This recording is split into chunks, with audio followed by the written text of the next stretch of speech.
Hi guys, and welcome to the Gentle History Podcast.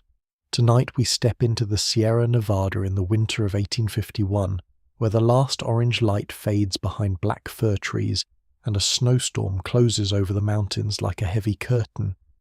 You trudge along a narrow trail, boots sinking into wet earth, shoulders aching beneath a rolled blanket and canvas bag. Somewhere ahead, beyond the trees, a campfire glows through the thickening snow. It looks warm. It looks safe. By the standards of the California gold rush, it is almost luxurious. By modern standards, you probably will not survive this. So before you get comfortable, take a moment to like the video and subscribe, but only if you genuinely enjoy what I do here. And while you settle in, tell me where you're listening from and what time it is there. Perhaps you're tucked into a quiet bedroom in London, Toronto, Sydney, or somewhere much warmer than the mountain trail beneath your feet. Now dim the lights and let the wind rise around you. You keep moving because stopping would mean feeling the cold more clearly. Snow gathers on your hat brim, melts, and runs down the back of your neck. Every few steps your boot slips on a buried stone and your arms swing out in a weary effort to remain upright. There is no graceful way to enter a gold camp. There is only mud, breath, and the private hope that nobody is watching. The camp appears gradually. First comes the smoke, sharp and bitter in the cold air, then the glow of flames between the trunks. Finally the tents emerge, pale shapes crouched along the slope, each sagging beneath snow. Their canvas walls ripple in the wind. Some lean against trees. Others are held upright by poles cut from the forest. Most are little more than cloth stretched over hope. Settlements like this appear quickly wherever gold is reported. In 1848, gold was discovered at Sutter's Mill, and by 1849 people from across the world were pouring into California. By 1851, the easiest gold near the surface is harder to find, but the dream has not weakened. It has simply become colder, costlier, and more stubborn. You step between tents, following a path that is really only trampled slush. A man near the fire raises one gloved hand. His beard is wet and his coat smells of wool, smoke, and several days of labour. Elegance has not been invited. Someone points you toward an open place near the largest fire. You lower your bag containing a tin cup, a spare shirt, a few coins, and a folded letter. The green firewood spits before it burns. Sparks twist into the snow. You hold out your hands, feeling heat on your palms while your back remains cold. Campfire comfort requires slow turning, like food on a spit, so no part of you freezes for too long. A younger miner hands you coffee. It's black, smoky, and strong enough to wake a fence post. You drink anyway. The tin warms your fingers, and the bitter liquid sends a wave of life through your chest. Nobody asks many questions. New arrivals are common, and stories can wait until the body has thawed enough to tell them. Some miners use old playing cards, newspapers, and flattened food tins for emergency repairs. A man may lose every hand at poker and still find that the cards save him from a leak. Frontier architecture has a sense of humour, though usually at your expense. You lift the flap. Inside, the air is only slightly less cold, but the wind is quieter, and the difference feels enormous. Pine boughs, blankets, and rough canvas cover the ground. Moisture glistens on the inner walls. 2 bedrolls lie side by side, leaving barely enough room for yours. A wooden crate serves as table, chair, shelf, and perhaps furniture, if one is feeling generous. The smell is dense, damp cloth, leather, smoke, earth, old socks, a trace of bacon. You wonder whether your nose will adapt. It will. People adapt to almost anything, especially when the alternative is standing outside in a snowstorm. Your campmate is named Eli. He has been in California nearly 2 years. His beard is streaked with grey, and his eyes have the tired, watchful look of someone who sleeps lightly, because canvas cannot stop thieves, animals, falling branches, or weather. He gestures toward the pine boughs and says they're fresh. This is meant as reassurance. Fresh branches create a springy layer and separate you from the frozen ground. They also scatter needles through your clothes and sometimes shelter insects. Comfort in 1851 usually arrives with conditions. Historians still argue whether most miners truly believed they would become rich, or whether many understood the odds and came for escape, independence, and the chance to begin again. Sitting here with damp trousers and numb fingers, the question feels important. Perhaps people endure almost anything when they believe it is temporary. Perhaps the greater danger begins when temporary misery quietly becomes ordinary life. You unroll your blanket. It feels thinner than it did in town. You place your bag near your head, partly as a pillow and partly because trusting strangers with your coins is not yet among your evening plans. Eli watches with mild amusement. Newcomers guard money carefully until cold and exhaustion prove to be more persistent thieves. A gust strikes the tent. The canvas bows inward, then snaps back. Snow slides from the roof in a soft rush. For one moment you imagine the whole structure collapsing. Eli does not look up. His calm is either experience or surrender. You return to the fire before bedding down. The storm thickens beyond the circle of light. Trees vanish into whiteness. The world shrinks to flame, smoke, tents, and nearby faces, each glowing red on one side and fading into shadow on the other. The fire is more than warmth. It is clock, kitchen, meeting place, newsroom, and theatre. Men gather close because darkness here is complete. There are no street lamps, no windows across the valley, no distant town humming beyond the trees, only snow, forest, and the knowledge that the mountains continue far past what you can see. You sit on a log slick with meltwater. Heat reaches your knees and your shoulders loosen. Somewhere in the darkness, a branch groans beneath the snow. Nobody speaks for a moment. You begin to understand that your first night is not about gold. It is about shelter. It's about keeping socks dry, placing your blanket near the fire but not too near, and leaving your boots where they will not freeze stiff by morning. The grand dream of sudden wealth rests on tiny acts of survival. The storm presses closer, but the flames remain steady. Behind you, the patched tent waits, thin and perfect, yet suddenly precious. Soon you will learn how claims are marked, how canvas walls are secured, and how a temporary camp persuades itself to become a home. For now, you hold the cup between both hands and listen to snow falling beyond the firelight. The snow continues to whisper against the canvas while you sit near the fire watching sparks rise and disappear into the white darkness. Your cup is nearly empty now, and the warmth in your hands is fading, so Eli nudges another split branch toward the flames with the toe of his boot. The wood catches slowly, producing more smoke than heat at first, which seems to be a local tradition. Around you, the camp settles into its evening rhythm. A man coughs inside one tent. Another shakes snow from a blanket. Somewhere farther down the slope, someone is hammering with determined irritation, as though the storm has personally offended him and must now be corrected with a mallet.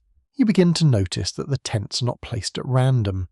Each stands close to a claim, a trail, a water source, or a patch of ground that someone believes will soon be useful.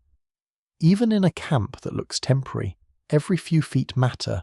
A flat place means better sleep. A position near the fire means warmth. A place above the stream means less flooding. A place below it means easier access to water and a much greater chance of discovering what everyone upstream has washed into it. Eli rises and gestures for you to follow. The wind has eased for a moment, and he decides this is the proper time to show you where your shelter meets the ground, and more importantly, where it may soon stop meeting the ground. You step around the tent and see ropes stretched from the canvas to wooden stakes. Each stake has been hammered into cold soil at an angle. Snow gathers along the lines, making them easier to see, though not easy enough to prevent you from nearly walking into one. The main ridgepole runs the length of the tent, supported by 2 upright poles. Smaller branches brace the sides. The whole structure looks simple because it is simple. That does not mean it is easy. A tent badly placed can flood, collapse, tear, or fill with smoke. A tent well placed can merely remain damp, drafty, and full of people. Success is modest here.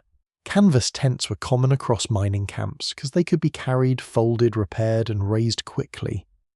Many miners arrived with tents purchased in coastal towns, while others made shelters from wagon covers, sailcloth, blankets, or whatever fabric they could obtain. A proper wooden cabin takes time, tools, and timber. A tent requires rope, poles, and a willingness to pretend that cloth is a wall. Ely points to a shallow trench dug around the uphill side. It channels melting snow away from the tent. At least, that is the idea. The trench is partly filled already, so you crouch and clear it with a small shovel. The wet soil is heavy, and cold water seeps through your glove. This, you realize, is how frontier domestic life begins. Not with curtains or furniture, but with drainage. You scrape away mud while Eli checks the ropes. One has loosened, and he tightens it around a pine stake. The knot is practical rather than beautiful. Nobody here awards prizes for elegant rope work. If the roof stays above your head until morning, the knot has performed nobly. A gust sweeps through the camp and pulls at the canvas. The tent swells outward, then sinks back. The sound is strangely alive, like an enormous animal breathing in its sleep. Eli presses one hand against the wall and listens. He tells you that wet canvas can tighten as it dries, placing strain on seams and poles. If ropes are pulled too firmly, the fabric may tear. If they are left too loose, the roof may sag and collect snow. You adjust one line carefully, trying to find the narrow point between collapse and destruction. This appears to be the basic engineering principle of the entire camp. Nearby, another miner has hung a frying pan from a tent rope. It swings whenever the wind blows, tapping softly against a wooden spoon. He claims the noise warns him if the rope loosens. It also warns everyone within 50 feet that the wind exists, which they already know. Some miners placed bells, pans, or bits of metal near tent entrances to alert them to animals or thieves. The result was less a security system than a collection of nervous household objects. Still, in a place without locks, doors, or much privacy, even a clattering spoon can feel reassuring. You finish clearing the trench and stand, rubbing your hands together. Snowflakes settle in your hair. Across the camp, small mounds of stones mark the edges of claims.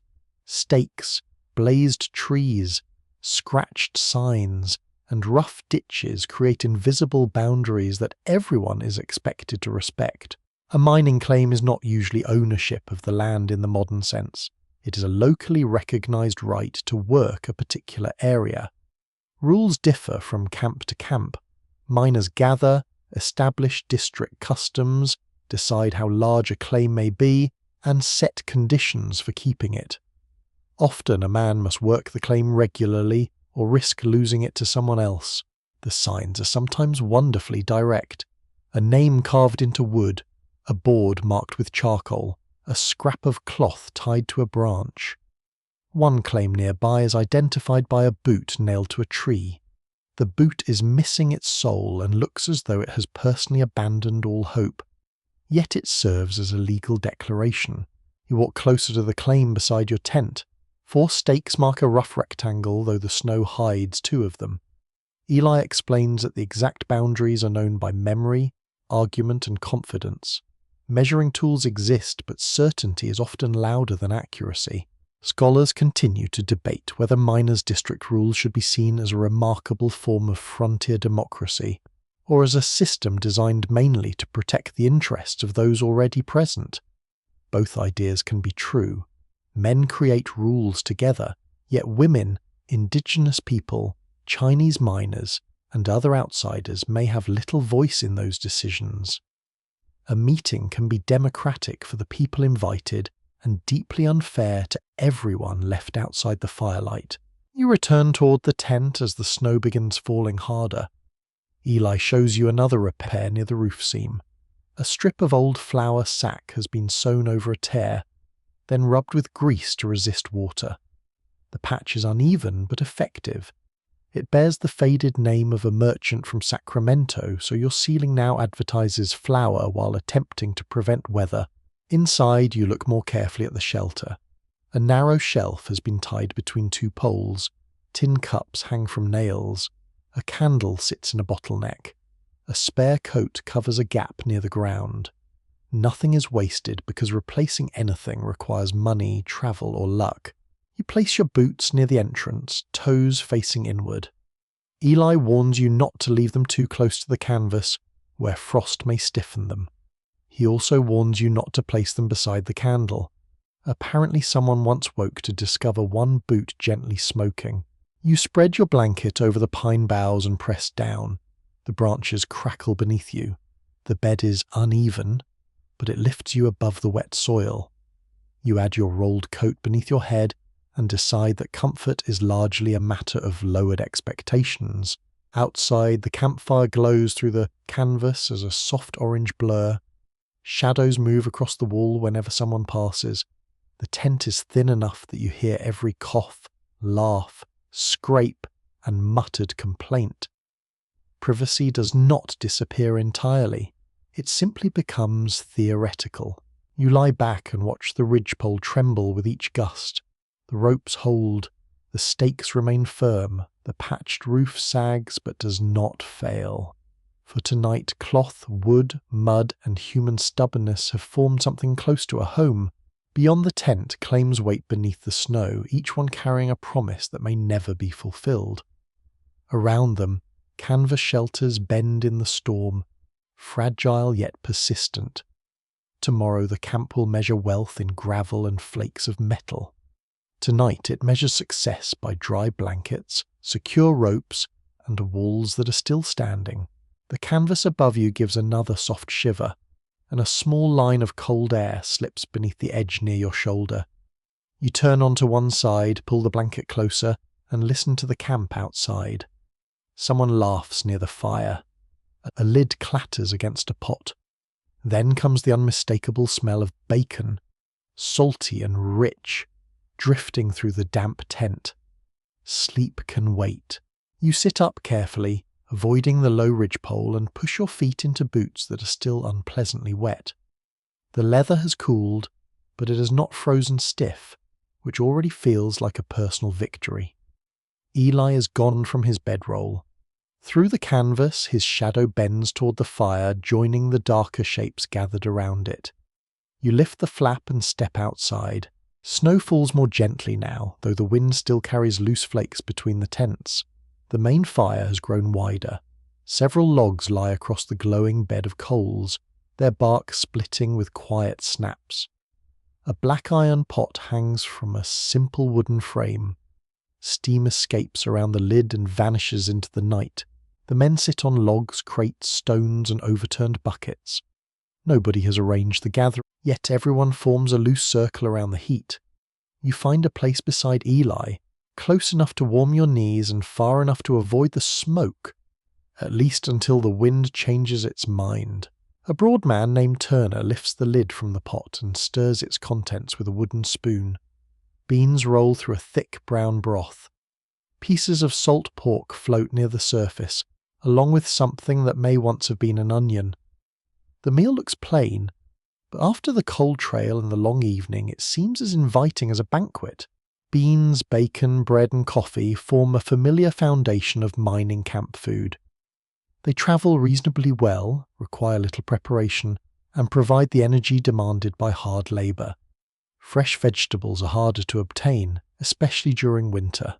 They spoil quickly, cost dearly, and rarely survive mountain transport in attractive condition. Turner fills a tin plate and passes it to you. The metal is hot enough to make you shift it from hand to hand.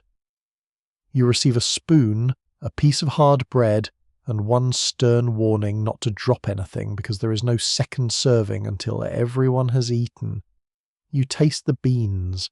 They are smoky, salty, and soft. One is almost certainly burned, another is still slightly hard. Together they are perfect. The bacon is tougher than expected, and you chew slowly while the warmth reaches deeper into your body. Grease shines on the surface of the broth. A little ash has settled near one edge of the plate. You decide that ash is probably a mineral supplement. Someone passes a coffee pot around the circle.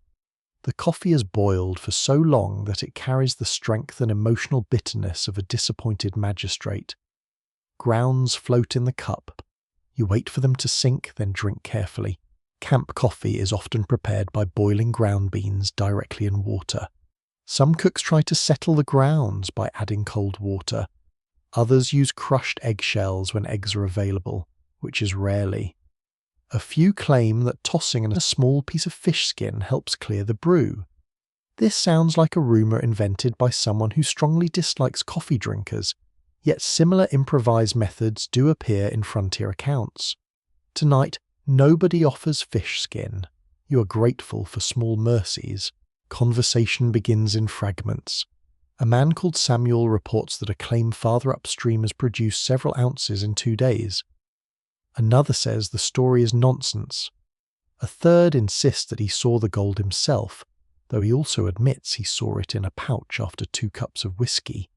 So the evidence is not flawless. Rumour moves quickly through a mining camp. A single bright discovery can empty one ravine and crowd another by sunrise. Men abandon holes they have worked for weeks because someone whispers that richer gravel lies beyond the next ridge. Hope requires very little proof when everyone is tired. You tear the bread and soften it in the beans. It has the firmness of a roofing tile, but the broth slowly persuades it to become food.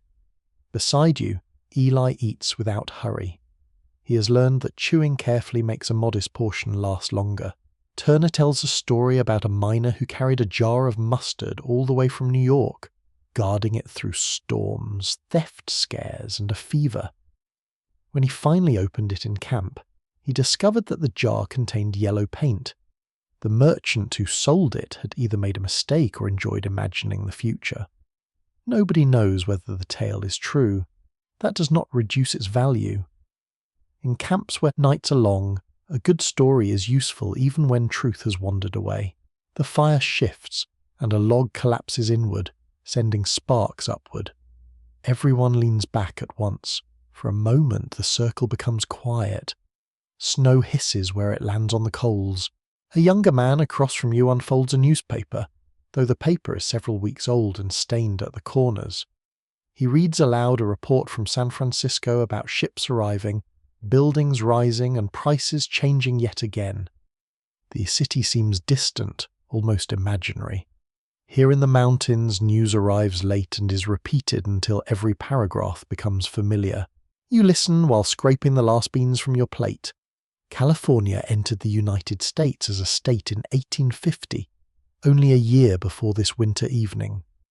Its population had expanded with startling speed, and mining camps played a major role in that transformation. Yet the camp around you still feels less like part of a new state, and more like a temporary island of fire surrounded by forest. Researchers remain divided over whether shared meals created genuine solidarity among miners, or merely offered brief relief from intense competition. Around this fire, both possibilities seem present. Men pass bread and coffee freely, but tomorrow they may argue over a boundary line or race one another toward a rumoured strike. Friendship and rivalry sit close together, warming themselves at the same flames. Turner collects the plates and wipes each one with a scrap of bread before dipping it into hot water. Soap is used sparingly. Water takes effort to heat, and cleanliness is often negotiated rather than achieved. One man produces a small paper packet of dried apples. He counts the pieces with comic seriousness and gives one to each person. Your slice is leathery, wrinkled, and unexpectedly sweet. You hold it on your tongue, letting the flavour linger. For a few seconds you remember orchards, kitchens, shelves of jars, and meals served at tables that do not wobble on mud. Perhaps everyone around the fire is remembering something similar. Nobody says so. The snow gathers on shoulders and hat brims. Whenever someone stands, he brushes himself off and sends a soft shower onto the ground.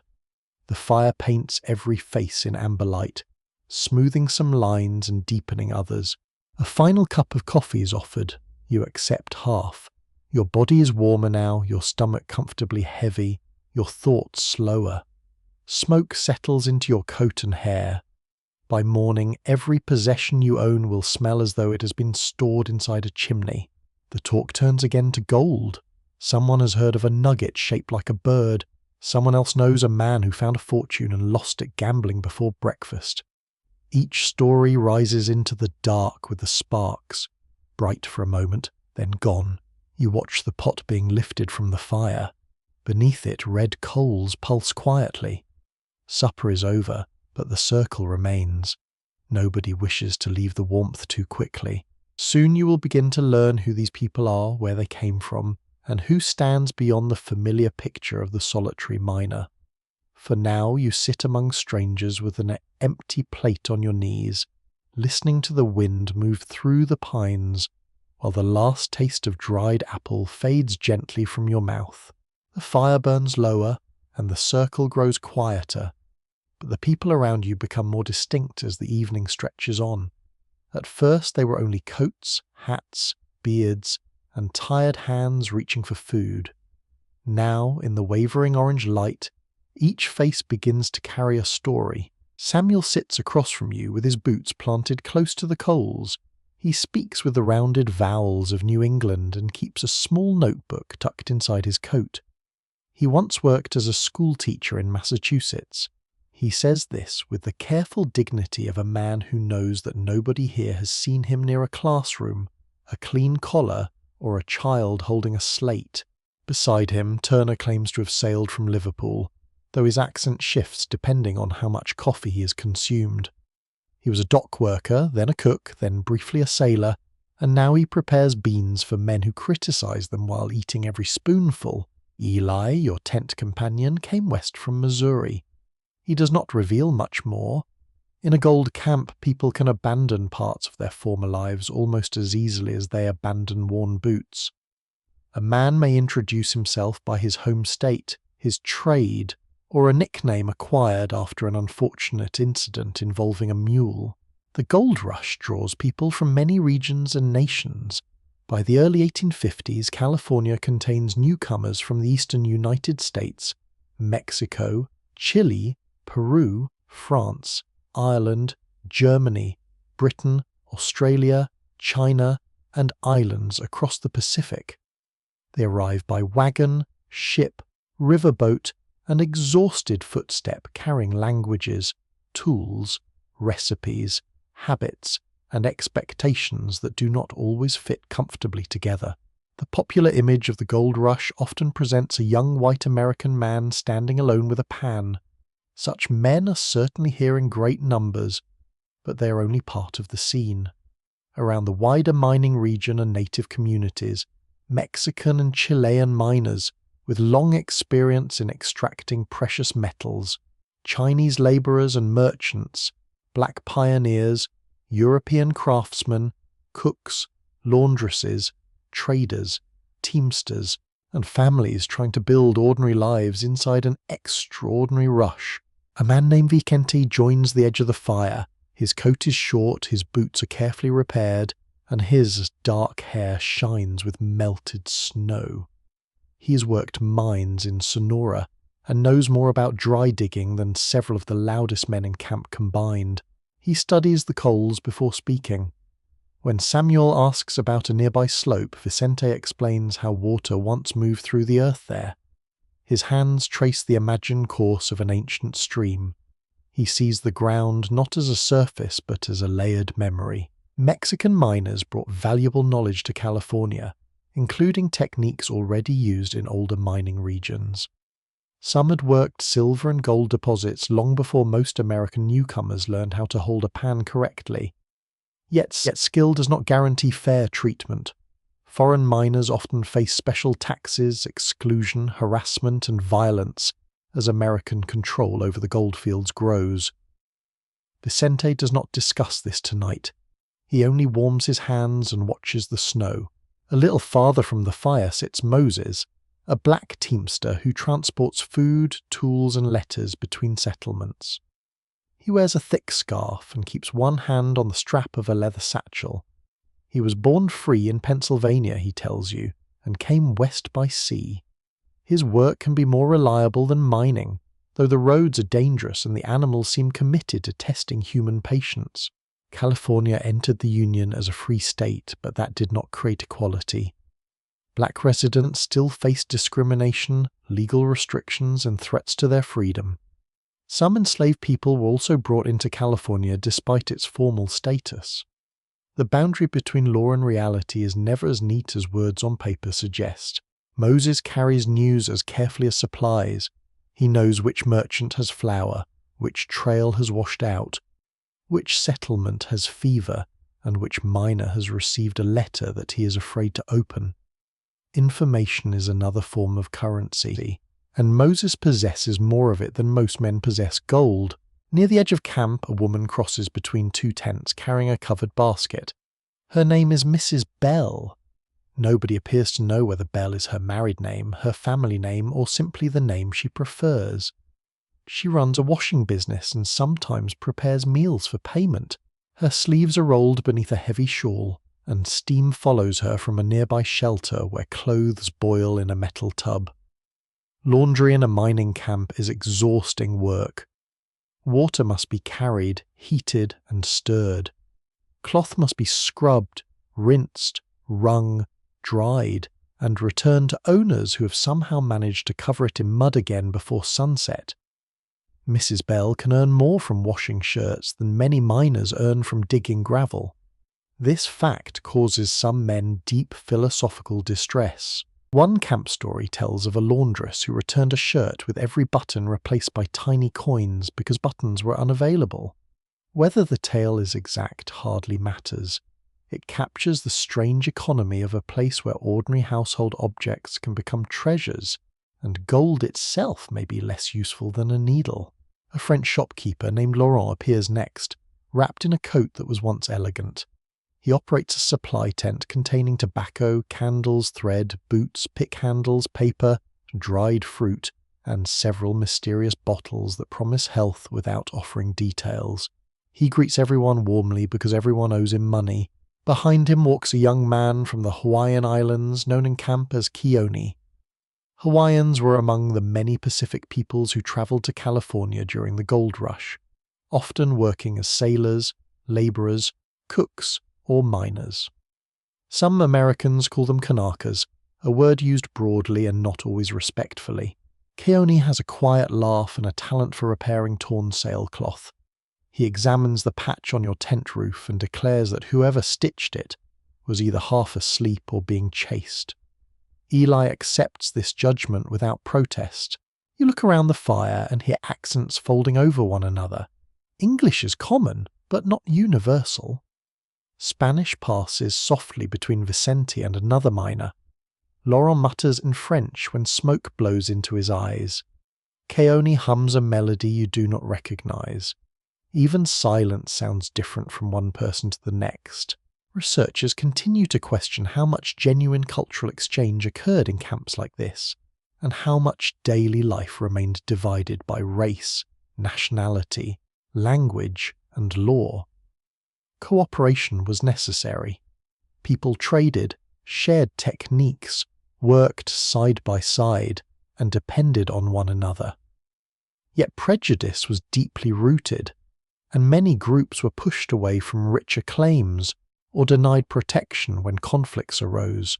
The campfire brings people into one circle, but it does not erase the boundaries beyond the light. A final figure approaches through the snow. He is an older Miwok man carrying a bundle of woven goods. He does not sit. He speaks briefly with Laurent, exchanges a small basket for flour, and leaves before the conversation around the fire can settle. His presence reminds you that not everyone here is an arrival. Long before tents, claim stakes, and foreign coins, indigenous communities lived throughout these mountains and valleys. The mining rush does not enter empty land. It enters homelands filled with villages, trails, food sources, sacred places, and generations of memory. For now, the exchange is quiet. Later, you will have to look more closely at what occupation and mining mean for those communities. Tonight, the man disappears between the trees, his footprints filling almost immediately with snow. Samuel closes his notebook. Turner adds one last branch to the coals. Mrs. Bell returns to her steaming laundry. Moses adjusts his satchel and heads toward a smaller tent where someone is waiting for a letter. You remain seated, surrounded by people who have crossed oceans, plains, borders, professions, and old identities. The camp no longer looks like a gathering of identical fortune seekers.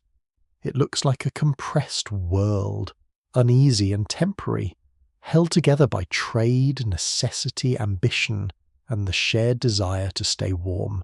Above you, snow settles on every roof alike. It does not care who arrived first, who speaks which language, or who believes the richest claim belongs to him. Yet by morning, people will care very much. The flames sink into a redder glow and voices soften. One by one, the camp returns to its tents, carrying all those distant places into the dark. The last figures disappear into their shelters, but the camp does not become silent. Canvas shifts, boots scrape over frozen ground. A mule gives a low, offended snort from somewhere beyond the trees. The snow keeps falling, soft enough now that you can hear individual flakes touching the tent roof. Inside, Eli lowers himself onto his bedroll and pulls his coat across his chest. You settle beside him, still thinking about the many accents around the fire. Every person in camp has crossed some enormous distance to reach this narrow mountain slope, and the journey clings to them as surely as smoke clings to wool. For a while, neither of you speaks. Then Eli asks how you came west. The question is simple, but in 1851, the answer is rarely short. You tell him about crowded roads, uncertain maps, steep prices, and the sensation of moving toward a place that everyone describes differently. California has become less a destination than a rumor with mountains around it. Every town along the way offers a new version. Gold lies in every stream. Gold is already gone. Fortunes wait for the bold. Graves wait for the foolish. Usually the speaker has something to sell. Eli listens, then begins describing his own journey across the continent. He left Missouri with a wagon company in the spring. Like thousands of others, he followed an overland route west through grasslands, river crossings, dry plains, and mountain passes. The journey demanded careful timing. Travelers needed to leave after winter loosened its grip, but early enough to cross the Sierra Nevada before snow closed the high trails. The distance was vast, roughly 2,000 miles depending on the route and starting point. A wagon moved at the pace of walking animals, often no faster than 15 miles on a good day. Rain, broken wheels, swollen rivers, sick livestock and poor decisions could reduce that distance to almost nothing. You imagine the line of wagons stretching across the prairie. Canvas tops shine beneath the sun. Oxen lower their heads into the harness. Children walk beside wheels taller than their shoulders. Dust settles into hair, bedding, food, and every private corner of life. Many people picture travelers riding comfortably inside their wagons, but most walk. The wagon carries flour, tools, blankets, spare parts, cooking equipment, and anything the family cannot bear to leave behind. Riding adds weight, and weight exhausts animals. So you walk beside your possessions while the wagon creaks forward like an overloaded cupboard. Ely says the sound never leaves you. Axles groan, chains knock against wood, whips crack in the distance, people call to livestock. At night the wind moves through dry grass while animals chew near the camp. The journey becomes a daily argument with weight. Travelers discard furniture, books, trunks, stoves, and clothing along the trail. A cherished chair from home can become a useless burden when an ox is failing. The road west is lined with objects that once seemed essential. One curious tale claims that some emigrants carried heavy blocks of ice wrapped in blankets, hoping to preserve food across the plains. The ice generally vanished long before the need for it did. Even when the story is exaggerated, it suits the spirit of the journey. People begin with grand plans and end by celebrating a sound wheel and a cup of clean water. Rivers create particular trouble. Wagons must be ferried, floated, or driven through shallows. A crossing that appears calm can hide soft mud, strong currents, or sudden depth. Supplies get wet. Animals panic. Wheels sink.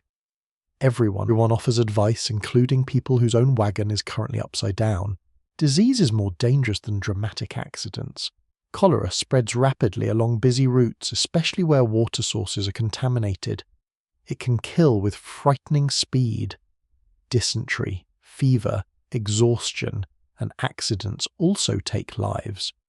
The trail is not one continuous disaster, but danger is ordinary enough that travellers learn to notice fresh graves without stopping for long.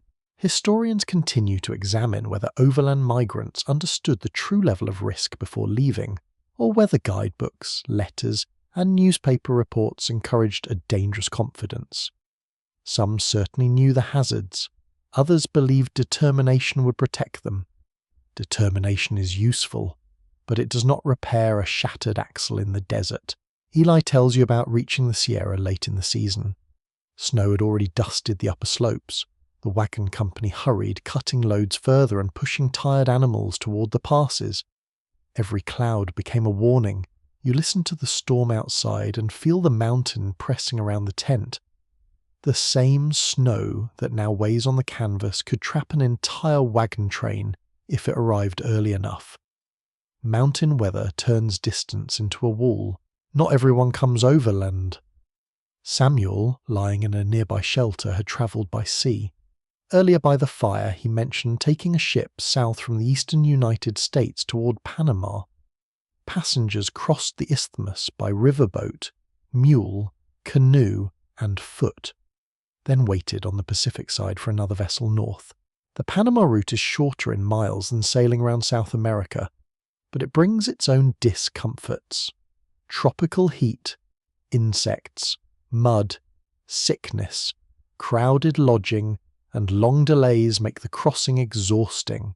Ships do not always arrive when promised, and thousands of travellers can be stranded while prices rise around them.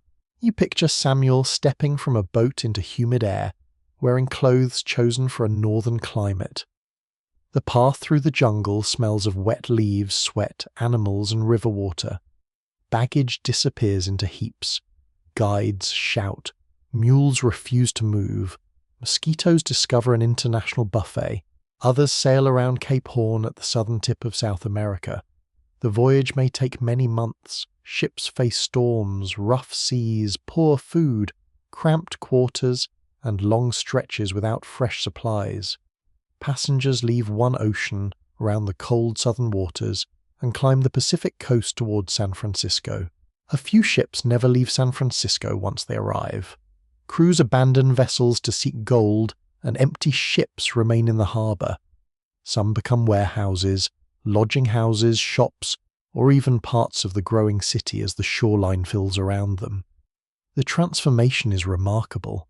A vessel built to cross oceans can end its life serving meals beside a street that did not exist when it arrived. No route is easy. The overland traveller battles dust, rivers, mountains, and failing animals.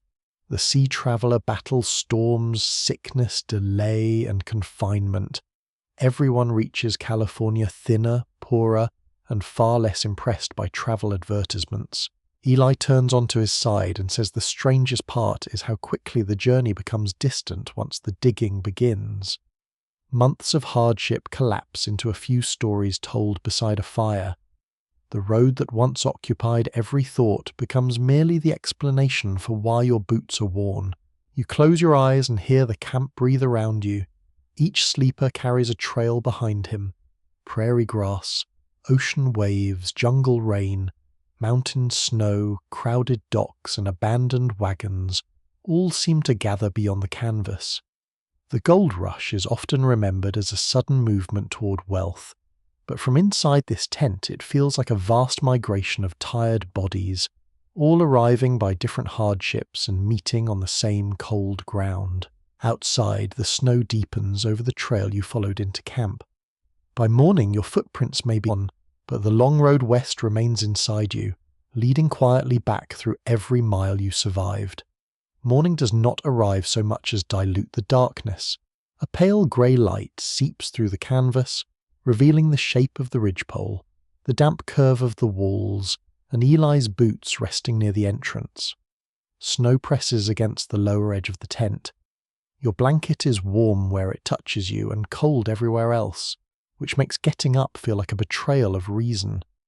Then someone outside strikes metal against stone. The sound rings through camp, sharp and regular. Another blow follows, then another. Picks, shovels, pans, and iron bars begin their daily conversation before most people have found the courage to sit upright. You pull on your coat and push your feet into stiff boots. The leather resists at first, as though it has decided to remain in bed. Your socks are slightly damp. Your fingers are clumsy. Somewhere beyond the canvas, coffee is already boiling with its usual lack of mercy. Eli lifts the flap and cold air sweeps inside. The camp is almost unrecognizable beneath the snow. Tents rise like pale humps. Claim stakes wear white caps. Paths have vanished. Men move slowly between shelters, carrying tools over their shoulders while their breath hangs before them.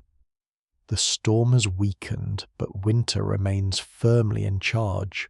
You follow Eli downhill toward the claim. Each step sinks through the surface crust. Mud waits beneath the snow, dark and adhesive. It grips your boots, adding weight with every stride. By the time you reach the stream, your legs feel as though they have walked much farther than a few hundred yards. The water runs between shelves of ice. Its surface is black, quick, and painfully cold.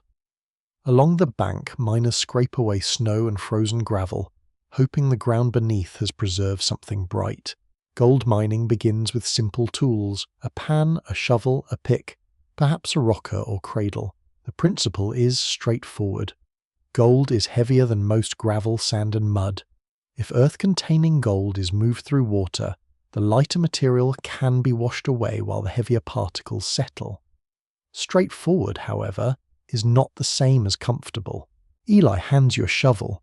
Its handle is polished by use and cracked near the blade. You drive it into the bank. The blade strikes frozen ground and stops so suddenly that the shock travels through your wrists and elbows. You try again. This time a thin layer breaks loose.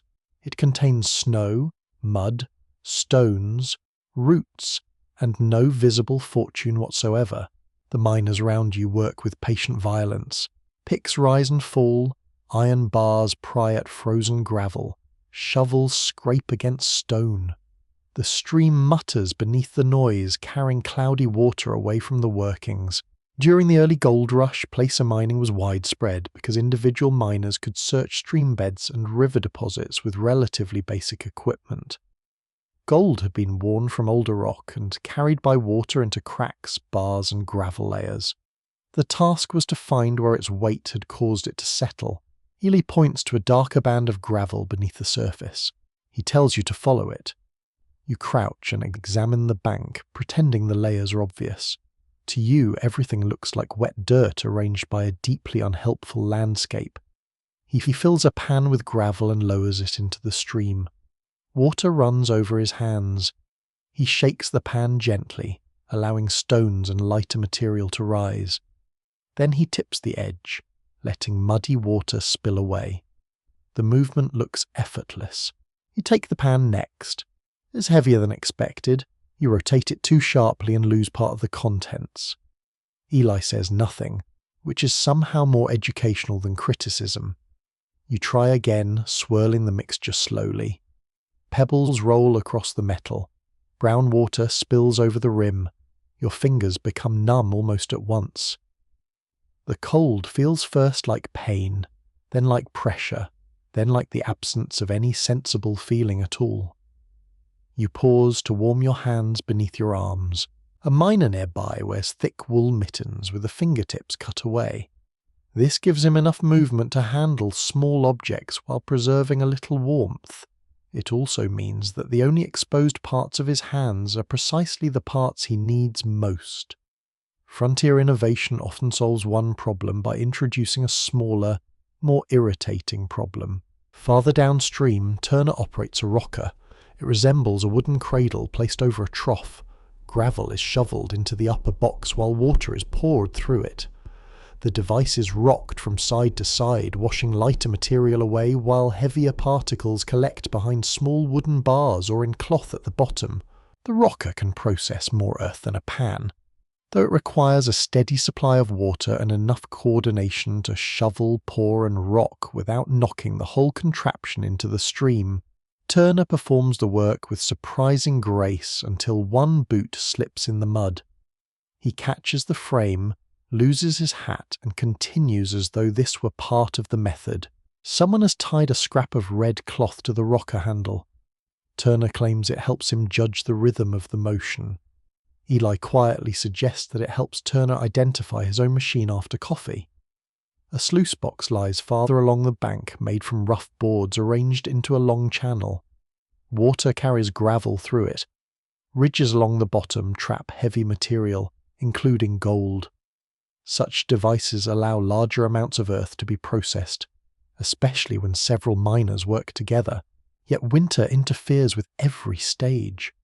Water freezes along the boards, gravel clumps together, tools stick to wet gloves. Snow fills trenches almost as quickly as they are cleared. Frozen mud forms around boots until each foot seems to carry its own private hillside. You shovel another load. Your back begins to ache. Sweat gathers beneath your coat even while your hands remain cold. This combination feels profoundly unfair. The labour is repetitive but never mindless. Every change in the gravel matters. A patch of black sand may suggest heavy minerals have collected there. A crack in bedrock might hold gold. A bend in the stream may have slowed the water enough for dense particles to settle. Experts still disagree about how often early miners relied on genuine geological understanding, and how often success came from borrowed knowledge, local observation, instinct and luck. Experienced miners could read terrain with remarkable skill. Yet even the best judgment could end in an empty pan. You work through several loads before seeing anything unusual. At the bottom of the pan, beneath a smear of dark sand, a tiny yellow point catches the light. You lean closer. It does not move when the water shifts. Eli touches it with the tip of a wet finger.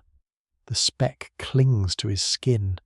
It is gold, though so small that its value is almost comic. For a moment, everyone else disappears.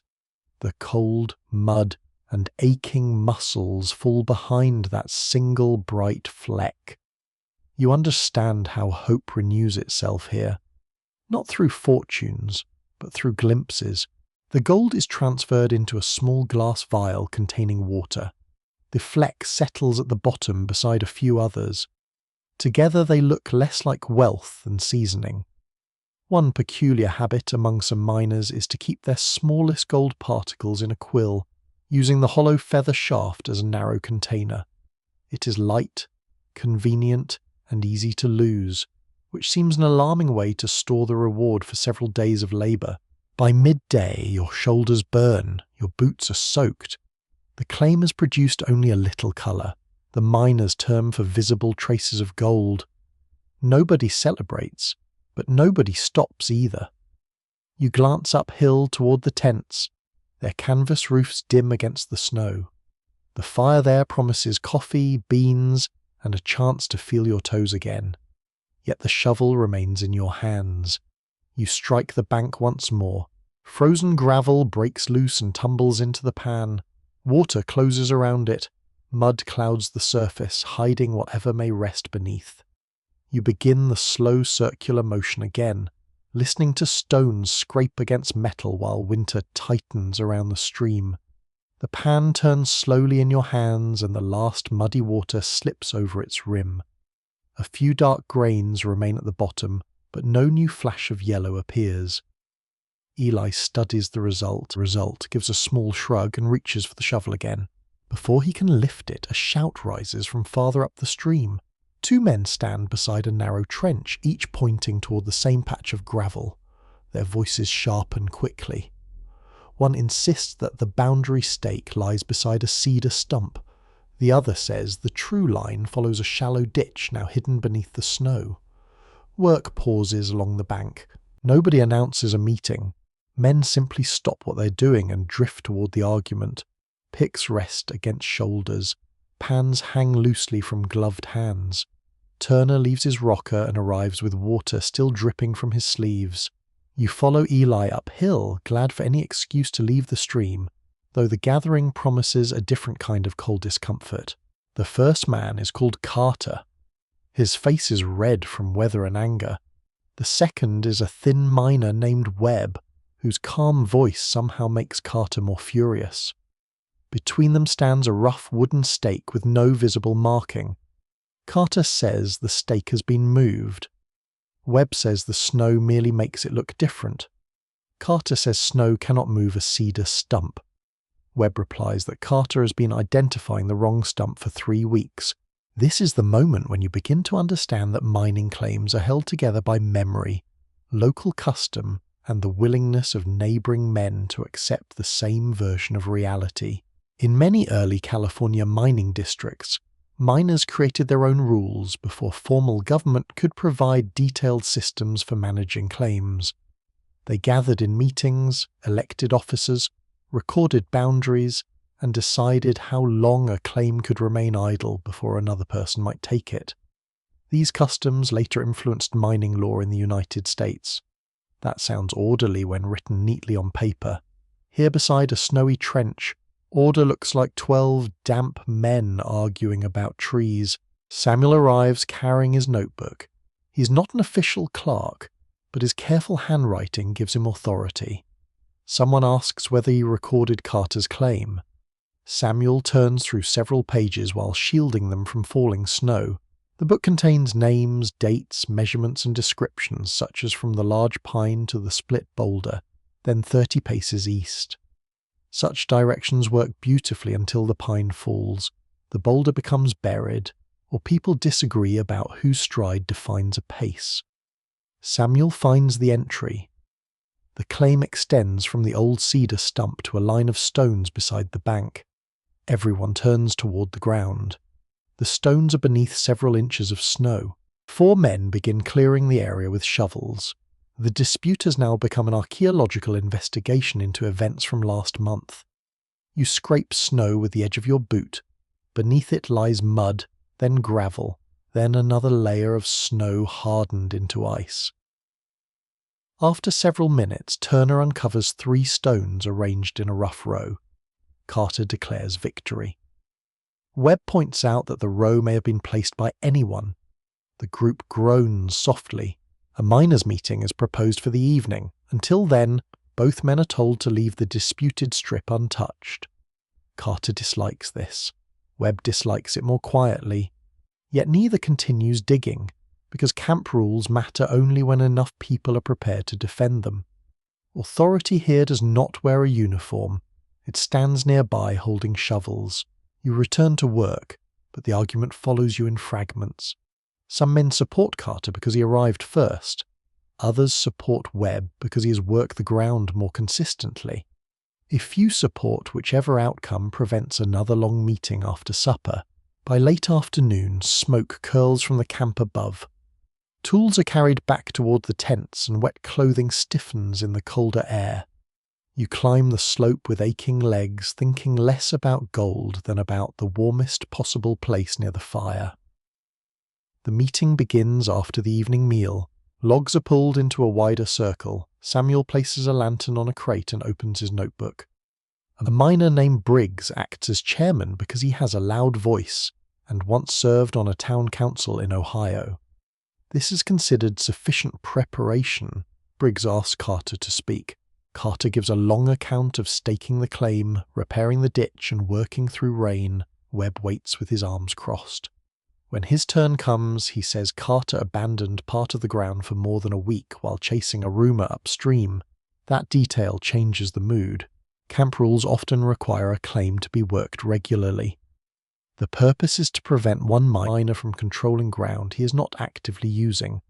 Yet exceptions may be allowed for illness, bad weather, or necessary travel. Everything depends on what the district has agreed and what the people present remember agreeing. One older miner says 7 days of absence means forfeiture. Another insists the rule is 10. A third recalls that winter conditions suspend the requirement entirely. Samuel searches his notes again. While he reads, Mrs. Bell passes behind the gathering carrying folded shirts. She pauses just long enough to hear Carter describe his hardships. Her expression suggests that washing 20 muddy garments in freezing water may have adjusted her definition of hardship. A curious practice in some camps is the use of a hat as a ballot box. Men drop beans, pebbles, or scraps of paper inside to record a vote. Tonight, Turner offers his hat, then quickly removes a strip of bacon he had been saving in the crown. Nobody comments. Frontier dignity depends on knowing when silence is kind. Samuel finally finds the winter rule. A claim may remain idle for 12 days during severe weather, provided the owner announces his absence or leaves a written notice. Carter did neither. Webb says this proves forfeiture. Carter says everyone knew where he had gone. Several men admit they did. Others claim they did not. The legal system of the camp now rests on whether casual gossip counts as formal notice. People who study the gold rush continue to disagree over whether these improvised courts represented practical self-government or merely the power of local majorities dressed in legal language. The meetings could resolve disputes quickly and prevent violence, but they could also exclude outsiders, protect popular men, and enforce rules unevenly. You see both possibilities in the firelight. Briggs tries to keep order. He asks each man to speak once, which immediately causes several men to explain why they need to speak twice. The wind moves smoke through the circle, and half the group shift seats without interrupting the debate. At last, Eli proposes a compromise. Carter keeps the upper portion of the disputed strip. Webb receives the lower portion near the stream. The exposed gravel between them will be worked jointly for 3 days, and any gold found there will be divided equally. Neither man looks pleased, which suggests the compromise may be fair. The proposal is put to a vote. Beans are dropped into Turner's hat for approval, stones for rejection. You are allowed to watch but not vote because you have only just arrived and have not registered a claim of your own. The hat passes around the circle. When the contents are counted, the beans win clearly. Carter mutters that the process is foolish. Webb says it is acceptable. Briggs declares the matter settled and warns both men against moving stakes, stones, trees, streams, or any other part of the landscape before morning. A few men laugh. The tension loosens. There is no jail here, no courthouse, and no permanent judge. If either man rejects the decision, enforcement will depend on neighbours refusing to support him, denying access to shared water, or gathering again in greater anger. This system works because everyone needs the camp more than he needs complete victory. You look beyond the fire toward the dark line of tents. Each shelter stands on ground claimed, borrowed, disputed, or tolerated. Every path crosses someone's interest. Every stream carries water through several sets of expectations. The meeting breaks apart. Samuel closes his notebook. Turner retrieves his hat and checks carefully for the missing bacon. You return to the tent beside Eli. Behind you, Carter and Webb remain near the coals, speaking in low voices. By tomorrow they may be digging side by side, each watching the other's shovel. Snow begins again, covering the footprints around the meeting place and softening the sharp edges of the claim markers. The camp has made law for one more night. Not through certainty, but through argument, memory, compromise, and the quiet pressure of people who must wake together in the morning. The snow smooths the ground around the meeting place. covering the marks left by boots, shovels, and Turner's briefly official hat. By the time you return to the tent, Carter and Webb have become dim figures beside the dying fire, still discussing the boundary in voices too low to carry. Eli lies down without removing his coat. You do the same, but sleep comes in shallow pieces. The cold finds every gap in the blankets, and sometime before dawn, your stomach reminds you that one plate of beans cannot be expected to support an entire frontier adventure. Morning arrives with the smell of coffee and commerce. A bell rings near Laurent's supply tent. It is not an elegant shop bell.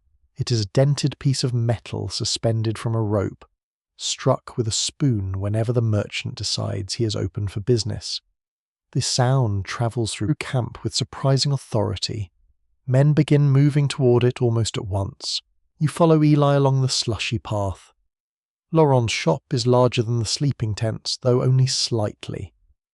A rough plank rests across two barrels to form a counter.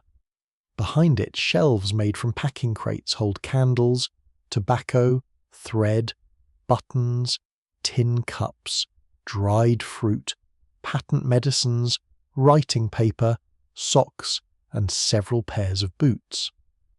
Everything appears ordinary until Laurent begins naming prices. A candle costs more than you remember paying for an entire meal before reaching California. A small bag of flour requires a long pause and a private calculation. Boots may consume several weeks of uncertain earnings.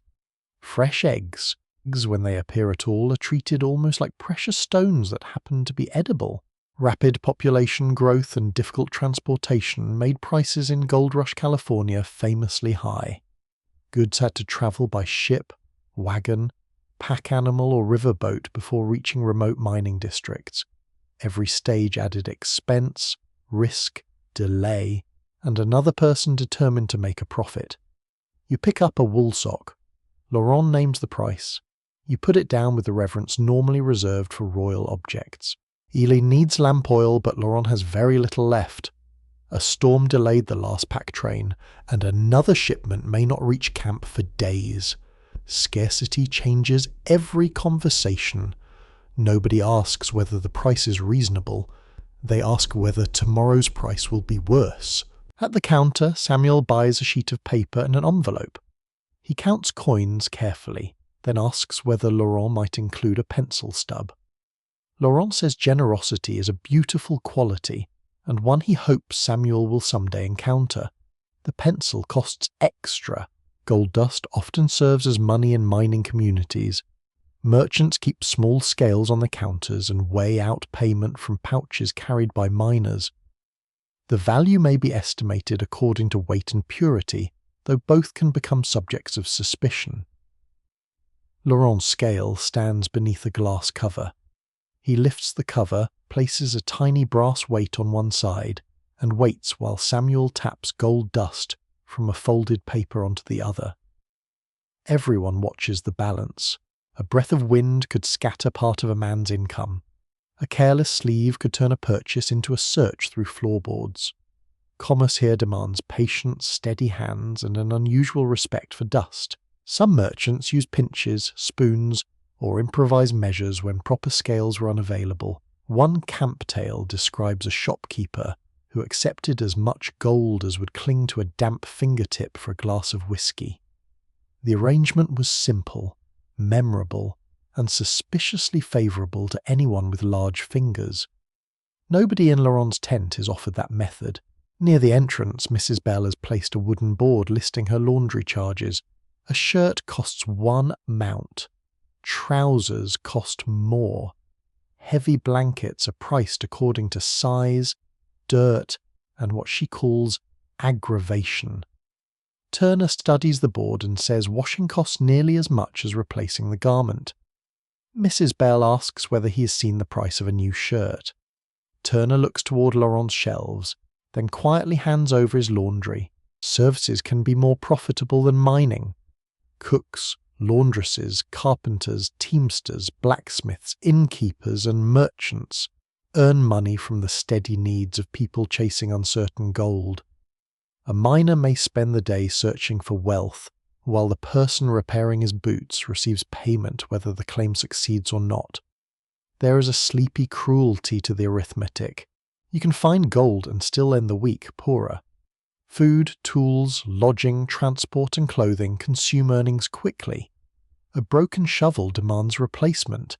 A sick animal delays supplies. A storm raises prices before it has finished falling. Researchers remain divided on whether the great fortunes of the gold rush were created chiefly in the mines or in the businesses serving miners. Both routes produced wealth, but commerce often offered a steadier path than standing in icy water and hoping geology felt generous. Outside Laurent's tent, a butcher has hung a small sign announcing fresh beef.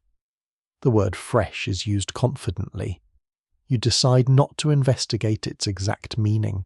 The butcher weighs meat on a hook scale. A queue forms despite the price. Salt pork keeps well, but fresh meat offers variety, and variety becomes a luxury after enough evenings of beans. A miner ahead of you complains that the portion is too small. The butcher asks whether he would prefer a larger portion at twice the price. The miner decides the original portion has improved. Farther down the path, a man sells hot pies from a covered basket. Steam escapes when he lifts the cloth. The smell of apples and spice drifts over the snow, attracting people with the efficiency of a military signal. You ask the price. It is outrageous. You buy one. The crust is uneven, the filling sparse, and the apples mostly dried, yet the first warm bite softens every objection. Butter, sugar, and cinnamon briefly carry you away from mud and canvas. You eat slowly, partly for pleasure, and partly because each mouthful represents a serious financial decision. Eli watches you and says nothing. He has already spent his money on lamp oil and understands that everyone must choose a different form of foolishness. Near the fire, Moses negotiates with two miners who need supplies carried to another camp. His fee includes distance, trail condition, the weight of the load, and the temperament of the mule. The last factor is not a joke. A stubborn animal can transform a short journey into a philosophical trial. He asks for half the payment in advance. One miner objects. Moses points toward the mountain road, now buried beneath snow. The objection disappears. Prices do not rise only because merchants are greedy, though greed has certainly packed a bag and joined the migration. Transport is genuinely difficult. Roads wash out. Animals die. Ships arrive late. Warehouses burn. Goods spoil. News of shortages travels faster than replacement supplies. Still, opportunity invites manipulation. A merchant who controls the last barrel of flour can demand nearly anything. Complaints are common, but hunger weakens negotiating power. You finish the pie and brush crumbs from your gloves. Laurent steps outside and adjusts a sign beside his tent. The new prices are higher than yesterday's. Turner notices immediately. He asks what changed. Laurent points toward the sky. Snow is apparently an economic argument. The camp begins its workday. Men shoulder tools and head toward the creek, carrying purchases that seemed painfully expensive only moments earlier. A candle, a pair of socks, a spoonful of medicine, a twist of tobacco. Small things become essential when replacement may be days away. You return to the claim with less money and warmer spirits. The taste of apple lingers faintly as you pass claim, stakes half buried in white. Gold may be the reason everyone has come, but the camp runs on flour, leather, firewood, transport, washing, and trust measured carefully on tiny scales. Wealth passes from pan to pouch counter, and from counter toward the next supply train. By evening, someone will find a bright speck in the gravel. Someone else will sell him a candle to admire it by. By late afternoon, the warmth from the apple pie has become a pleasant memory, while the cold has settled once more into your sleeves, your boots, and the small spaces between your fingers. You work beside the stream until the light turns blue, and the edges of the water begin to stiffen with fresh ice. Then Turner stops rocking his cradle. At first, you think he's merely resting. He grips the wooden frame with both hands and lowers his head. His shoulders shake once. When he looks up, his face appears strangely pale beneath the grime, and his eyes have lost their usual spark of amusement. He says he feels fine. This is how people often announce that they are not fine. Eli crosses the muddy bank and places the back of one hand against Turner's forehead. The gesture is simple, almost domestic, and it changes the mood immediately. Turner is hot despite the frozen air. His coat is damp with sweat, and when he tries to stand straight, his knees seem uncertain about the arrangement. You help guide him uphill. Each step is slow. Turner insists that he can walk without assistance, then leans heavily against both of you. Snow creaks beneath your boots. His breath comes in short clouds, and the path that felt merely inconvenient this morning now seems dangerously long. Illness is common in mining settlements. Crowded shelters, poor sanitation, inadequate food, contaminated water, exhausting labour and sudden changes in weather create ideal conditions for sickness. Dysentery, respiratory infections, fevers, scurvy and injuries can spread or worsen quickly, especially where trained physicians are scarce. The camp has a doctor, or at least a man who allows others to call him one. Dr. Pierce lives in a narrow tent near the upper trail. A faded blue blanket hangs across the entrance, and a hand-painted sign promises medical attention at all hours, except when the doctor is away. Nobody has defined how often that might be. Pierce is inside when you arrive. He's a thin man with silver spectacles and a waistcoat that has known better rooms. Bottles line a shelf behind him. Some contain clear liquid, some brown liquid, and one contains something floating that you choose not to inspect closely. Turner is lowered onto a cot. Pierce asks questions while placing 2 fingers against his wrist. Has he eaten? Has he vomited? Has he suffered chills? Has he recently fallen into the stream, slept in wet clothes, or consumed liquor of uncertain origin? Turner answers yes to enough of these that the diagnosis becomes less clear rather than more.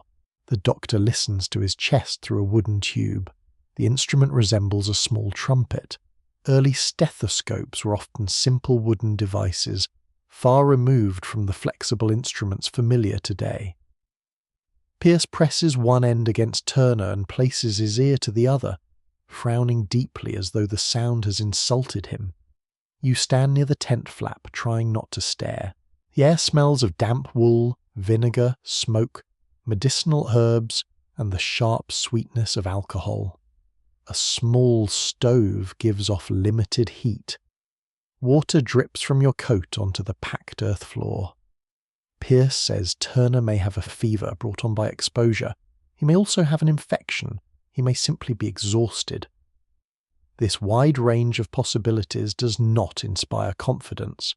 Medical knowledge in the middle of the 19th century is changing, but the germ theory of disease has not yet become widely accepted. Many physicians still explain illness through imbalances in the body, unhealthy air, climate, fatigue, or disturbances in bodily fluids. Some treatments help, others do nothing. A few make the patient's situation distinctly worse. Pierce chooses rest, warmth, broth, and careful observation. This is reassuringly sensible. Then he reaches for a bottle of laudanum and adds that a few drops may ease Turner's coughing and help him sleep. Laudanum, a mixture containing opium, is commonly used for pain, coughing, diarrhea, and sleeplessness. It can bring relief, but dosing is imprecise, dependence is possible, and the boundary between treatment and danger is not always clear. Pierce counts the drops with great concentration. You find yourself holding your breath until he finishes. A curious remedy circulating through some camps involves wearing a small bag of camphor around the neck to ward off disease. Other people carry onions, tobacco, herbs, or bits of metal for similar protection. The logic varies, but the charm usually smells strong enough to announce its presence before the wearer enters a tent. One miner in camp wears 3 garlic cloves sewn into his shirt. He claims they repel fever. They certainly repel close conversation. Turner drinks a little water and closes his eyes. The humour has drained from his face, leaving him older and more vulnerable. Without his stories, his cooking spoon, and his habit of rescuing his hat from mud, he seems suddenly unfamiliar. Pierce tells you to fetch Mrs. Bell? She arrives carrying clean cloths, a kettle, and the practical expression of someone who has treated more sick men than many people with official medical titles. She removes Turner's wet outer clothes, wraps him in dry blankets, and asks Pierce whether the patient needs medicine or merely peace. Pierce says both. Mrs. Bell says he will receive peace first. You help heat water over the stove. Steam gathers against the canvas roof. Eli prepares broth from a little salted meat and flour. It is thin, but the smell is comforting. Every person in the tent takes on a task because doing something feels better than watching. Outside, another patient waits. A young miner named Collins holds one hand wrapped in a dirty cloth. He cut his palm while sharpening a tool. When the covering's removed, the wound looks swollen red. Pierce washes it with warm water and whiskey, then applies a clean bandage. The whiskey is also offered to Collins by mouth, perhaps for pain, and perhaps because Pierce dislikes waste.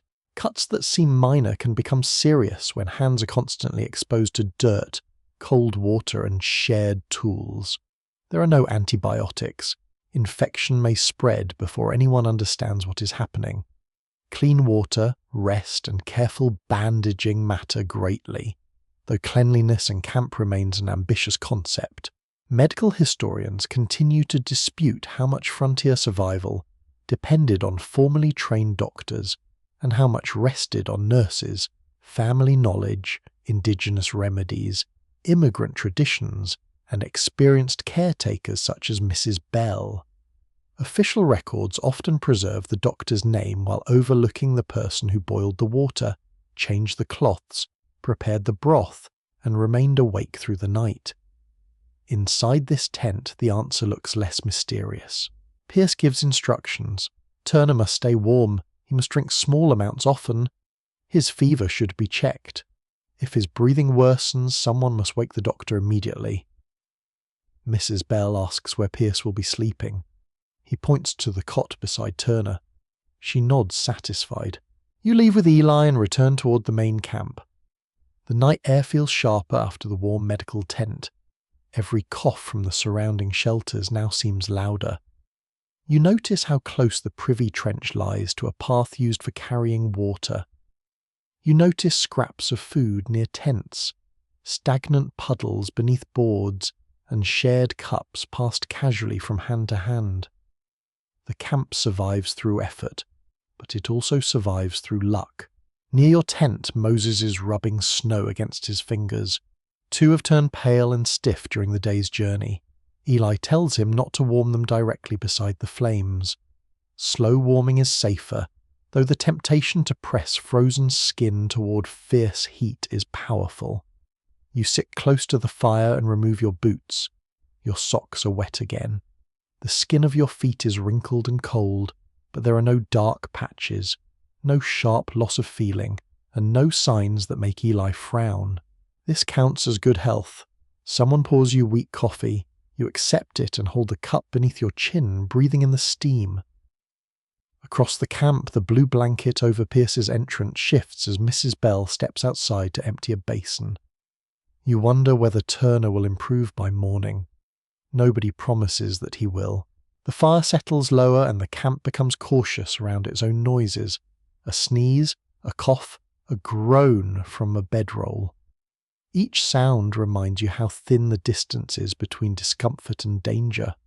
You pull dry socks from your bag and place them near the heat, carefully enough that they do not begin smoking like the unfortunate boot Eli mentioned. Warmth moves slowly through the wool. Beyond the flames, snow covers the dirty paths and stained ground, making the camp appear clean.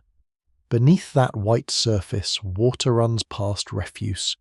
Tools carry grime from hand to hand, and illness waits without drama. Tonight, Survival is measured not in gold dust, but in clear breathing, warm fingers, clean cloth, and the quiet hope that a fever breaks before dawn. Morning brings no clear answer about Turner. His fever has eased a little, according to Mrs. Bell, but he remains weak and sleeps beneath several blankets in Dr. Pierce's tent. The news travels through camp before breakfast, carried from fire to fire along with requests for coffee, missing gloves, and opinions nobody asked for. You stand near the main flames, warming your hands while Mrs. Bell pours hot water into a broad wooden tub. Steam rises around her sleeves. Beside the tub waits a mountain of shirts, trousers, stockings, blankets, and cloths from the medical tent. The pile looks large enough to contain an entire second camp. Mrs. Bell catches you staring. She points toward a bucket. A few moments later, you are carrying water. The stream is only a short walk downhill, but the return journey feels much longer. Each bucket pulls at your shoulders. Water sloshes over the rim and freezes in small beads along the wooden sides. By the time you reach the washing shelter, your gloves are soaked, and Mrs. Bell has already sent another helper for more. Laundry is among the most visible forms of women's labour in Gold Rush communities, yet it is only one part of a much broader story. Women run boarding houses, cook meals, manage stores, sew clothing, teach children, care for the sick, perform on stages, keep accounts, invest money, and sometimes work claims themselves.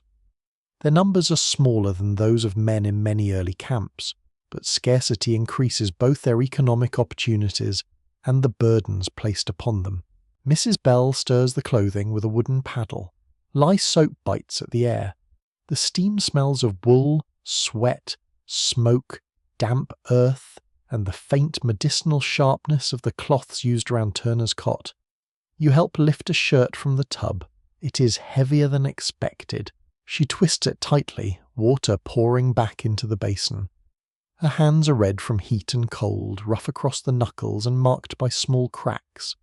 Washing clothes for miners may earn good money, but the work demands strength, endurance, fuel, water, soap, and many hours spent breathing steam in wet sleeves.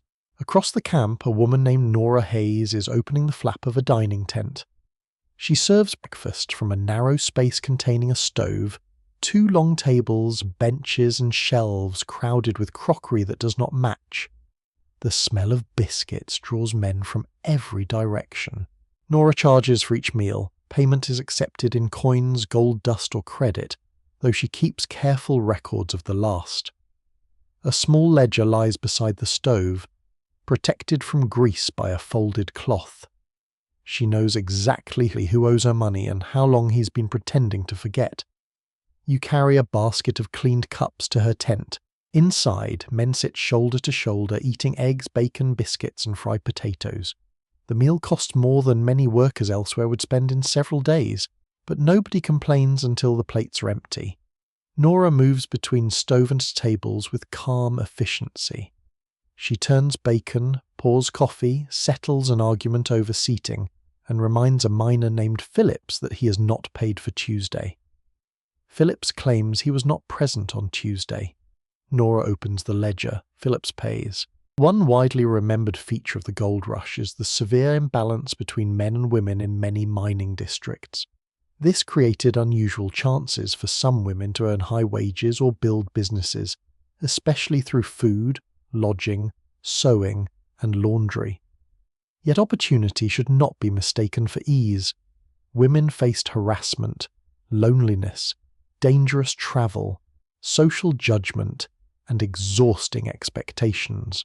They were often expected to make rough settlements feel civilized, while receiving little protection from the disorder around them.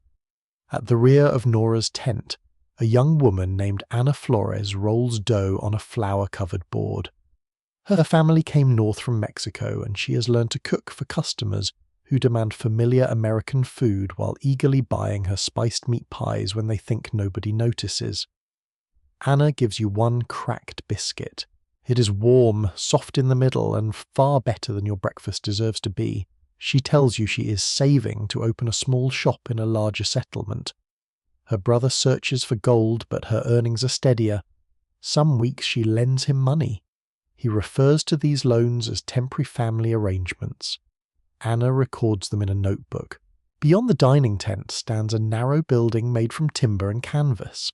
A painted board announces music and dramatic entertainment every Saturday evening.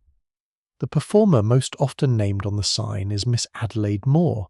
Adelaide arrives in camp shortly before noon, seated in a wagon beside two trunks and a violinist who appears deeply unhappy about the road. She steps down wearing a dark cloak, sturdy boots, and a bonnet protected beneath an oilcloth cover. Several miners turn to look. She ignores them expertly. Women performers became prominent figures in growing gold rush towns, appearing in theatres, saloons, music halls, and makeshift stages. Some achieved celebrity and financial independence. Others worked in unstable conditions, travelling between settlements where audiences could be generous, unruly, or both. Adelaide is greeted by Laurent, who has arranged her lodging. She examines the entertainment building, presses one hand against a wall, and asks whether it always leans to the left. Laurent says the slope creates an illusion. Adelaide replies that the floor is also participating in the illusion.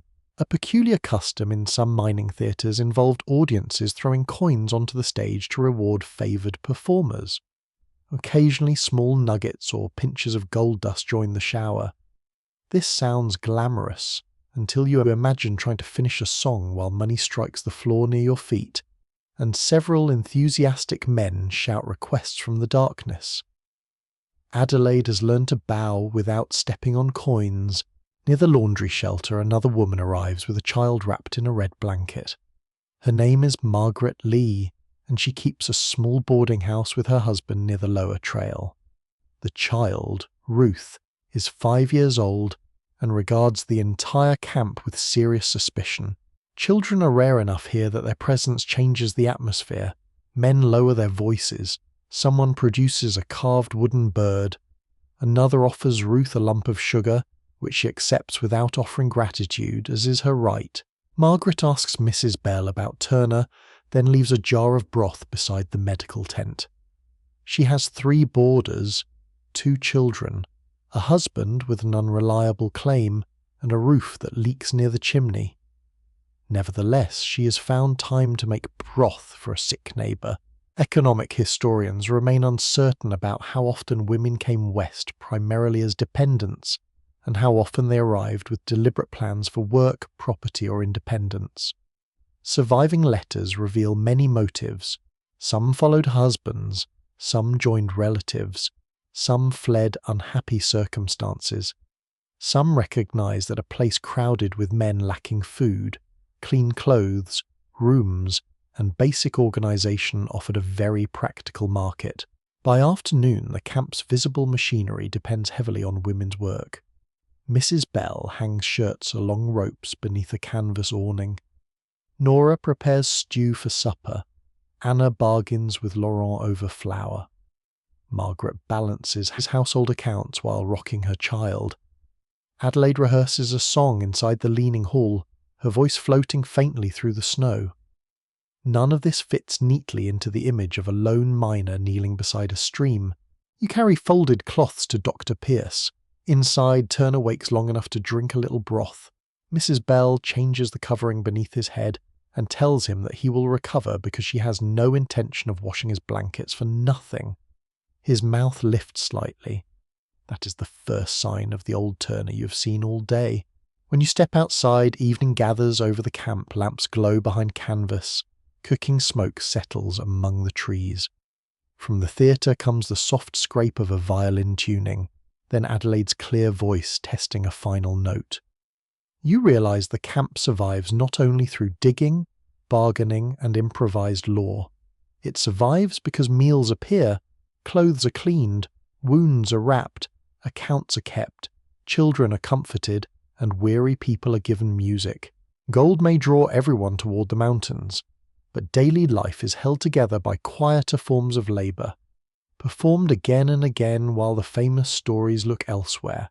Adelaide's final note fades between the tents, leaving only the soft crackle of firewood and the distant murmur of the stream. For a moment the camp seems almost peaceful. Lamps glow behind canvas walls, supper pots steam, snow rests cleanly across roofs, trails, discarded tools, and the rough ground where everyone has spent the day arguing, trading, washing, digging, and hoping. Then you notice the older Miwok man again.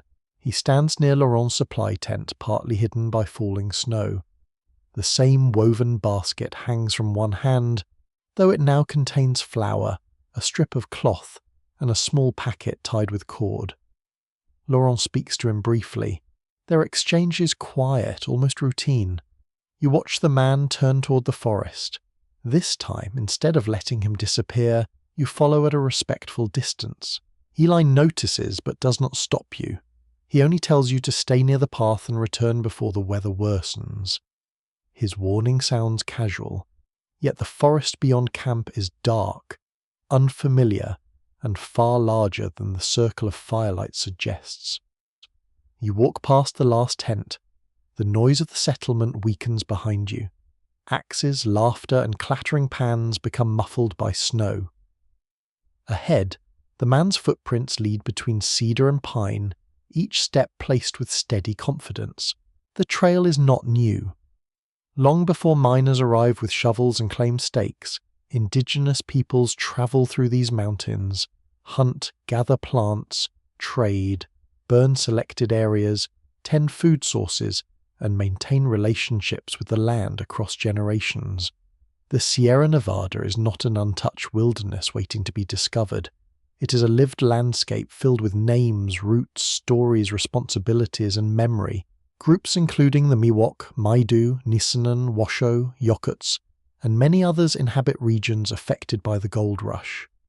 Their communities are distinct with different languages, customs, territories, and political relationships.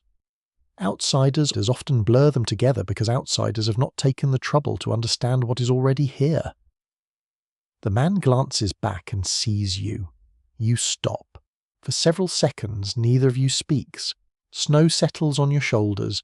You feel suddenly aware of your boots, your coat, your foreign presence, and the fact that curiosity does not grant permission. He asks why you are following. You answer honestly. You want to understand where the trail leads.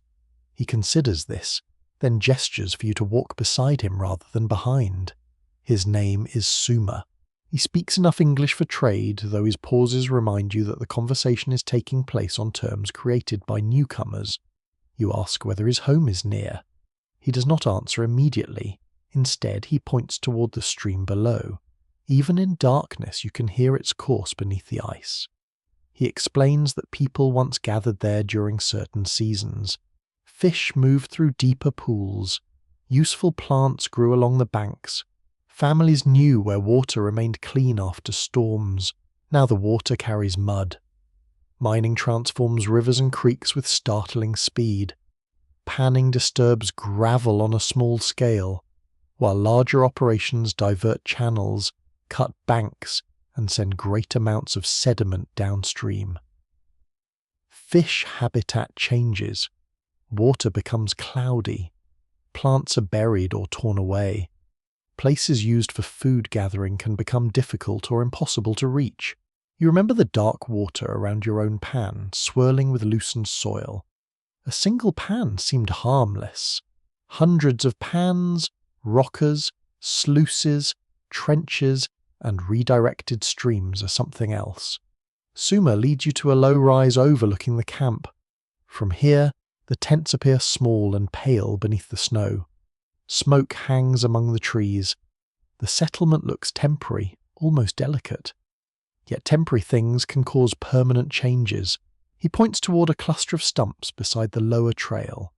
Trees were cut for poles, cabins, fires, and mining structures. Farther downslope, brush has been cleared. New paths cross older routes. Animals avoid the constant hammering, shouting, and movement. The camp has existed only a short time, but it already consumes wood, water, land, and food at a remarkable pace. A curious detail from indigenous life in parts of California is the careful processing of acorns, which could be ground into meal after bitter tannins were washed away. To an impatient newcomer, an acorn may look like poor food. To people with generations of knowledge, it can form a dependable and nourishing staple when gathered, stored, and prepared properly. Some miners mock foods they do not understand, then spend winter eating beans hard enough to repair a roof. Suma describes oak groves lower in the foothills, where families once gathered acorns in season. More newcomers now pass through those areas. Livestock trample plants. Settlers cut trees or fence land. Gathering becomes dangerous when armed men decide that movement across a familiar landscape is trespassing. The word sounds absurd here. How does a person trespass on a route used by grandparents, parents, and children before any claim book existed? You continue walking. A broken wooden trough lies half buried near the trail. Suma steps around it without looking down. You recognize it as mining debris, abandoned when someone decided the ground was poor. What is useless to the miner remains in the path of everyone else. The gold rush brought catastrophic consequences for indigenous Californians. Violence, forced removal, hunger, disease, kidnapping, coerced labor, and the destruction of local economies caused enormous population loss. State and local policies often enabled or rewarded attacks rather than protecting native communities. Those facts feel colder than the snow. At camp, men speak of law when two miners dispute a few yards of gravel. They hold meetings, consult records, count beans in a hat, and insist that local rules must be respected.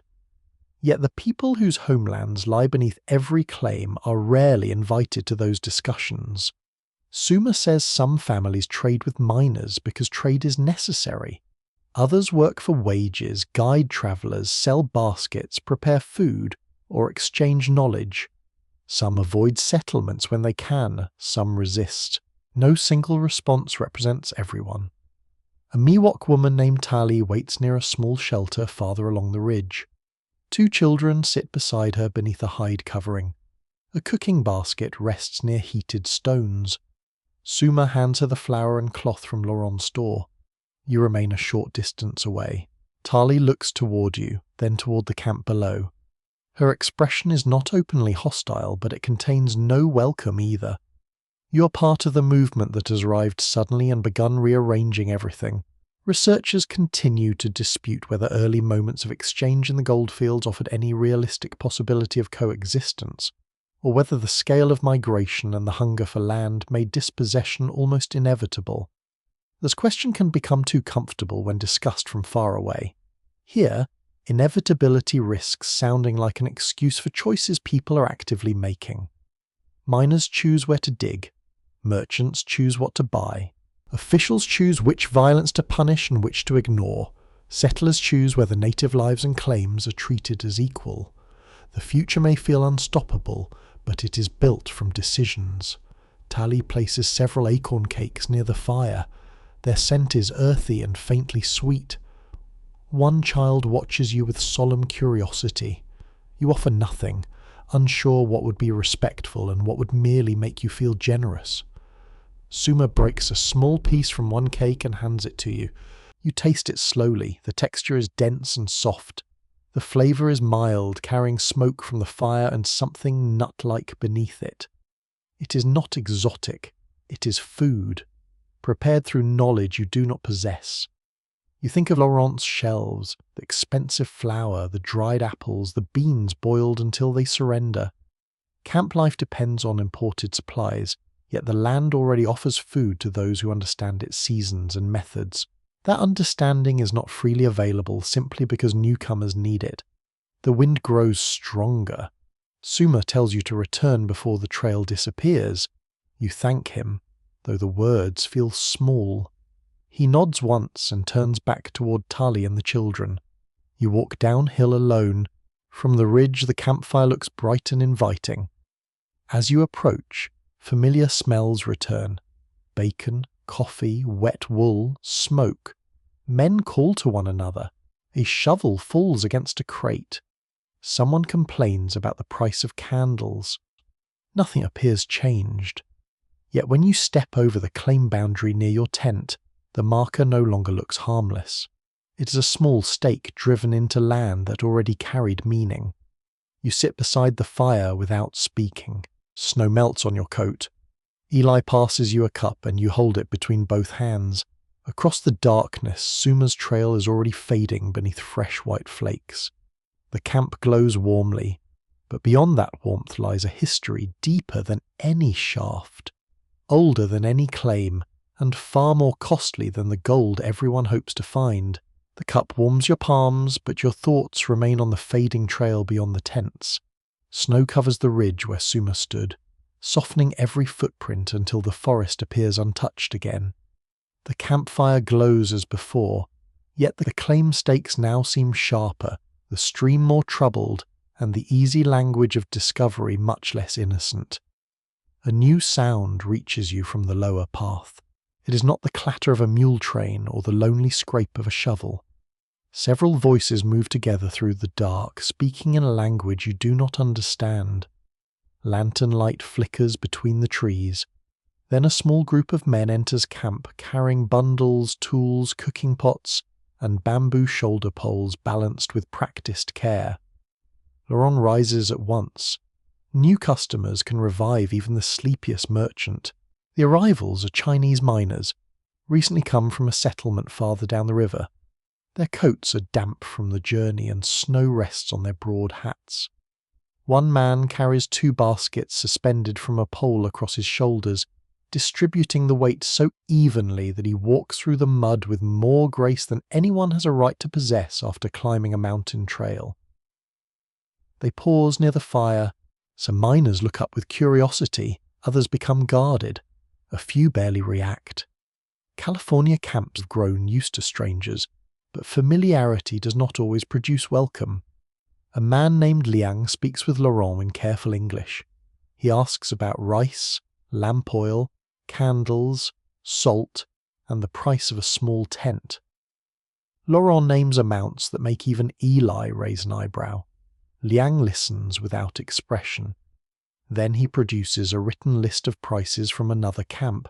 Laurent suddenly discovers flexibility. You shift along the log to make room near the flames. Liang sits, followed by a younger man named Chen and an older miner called Wang. The others begin arranging their bundles beneath a canvas awning. Chinese migration to California expanded rapidly during the early 1850s. Many migrants came from southern China, especially Guangdong, where war, poverty, political disorder, and economic pressure encouraged people to seek opportunities abroad. They often called California Gold Mountain, a name carrying both hope and distance. Most newcomers were men, though women also made the journey. Passage required money, loans, family support, or agreements with merchants and labor brokers. The decision to travel was rarely casual.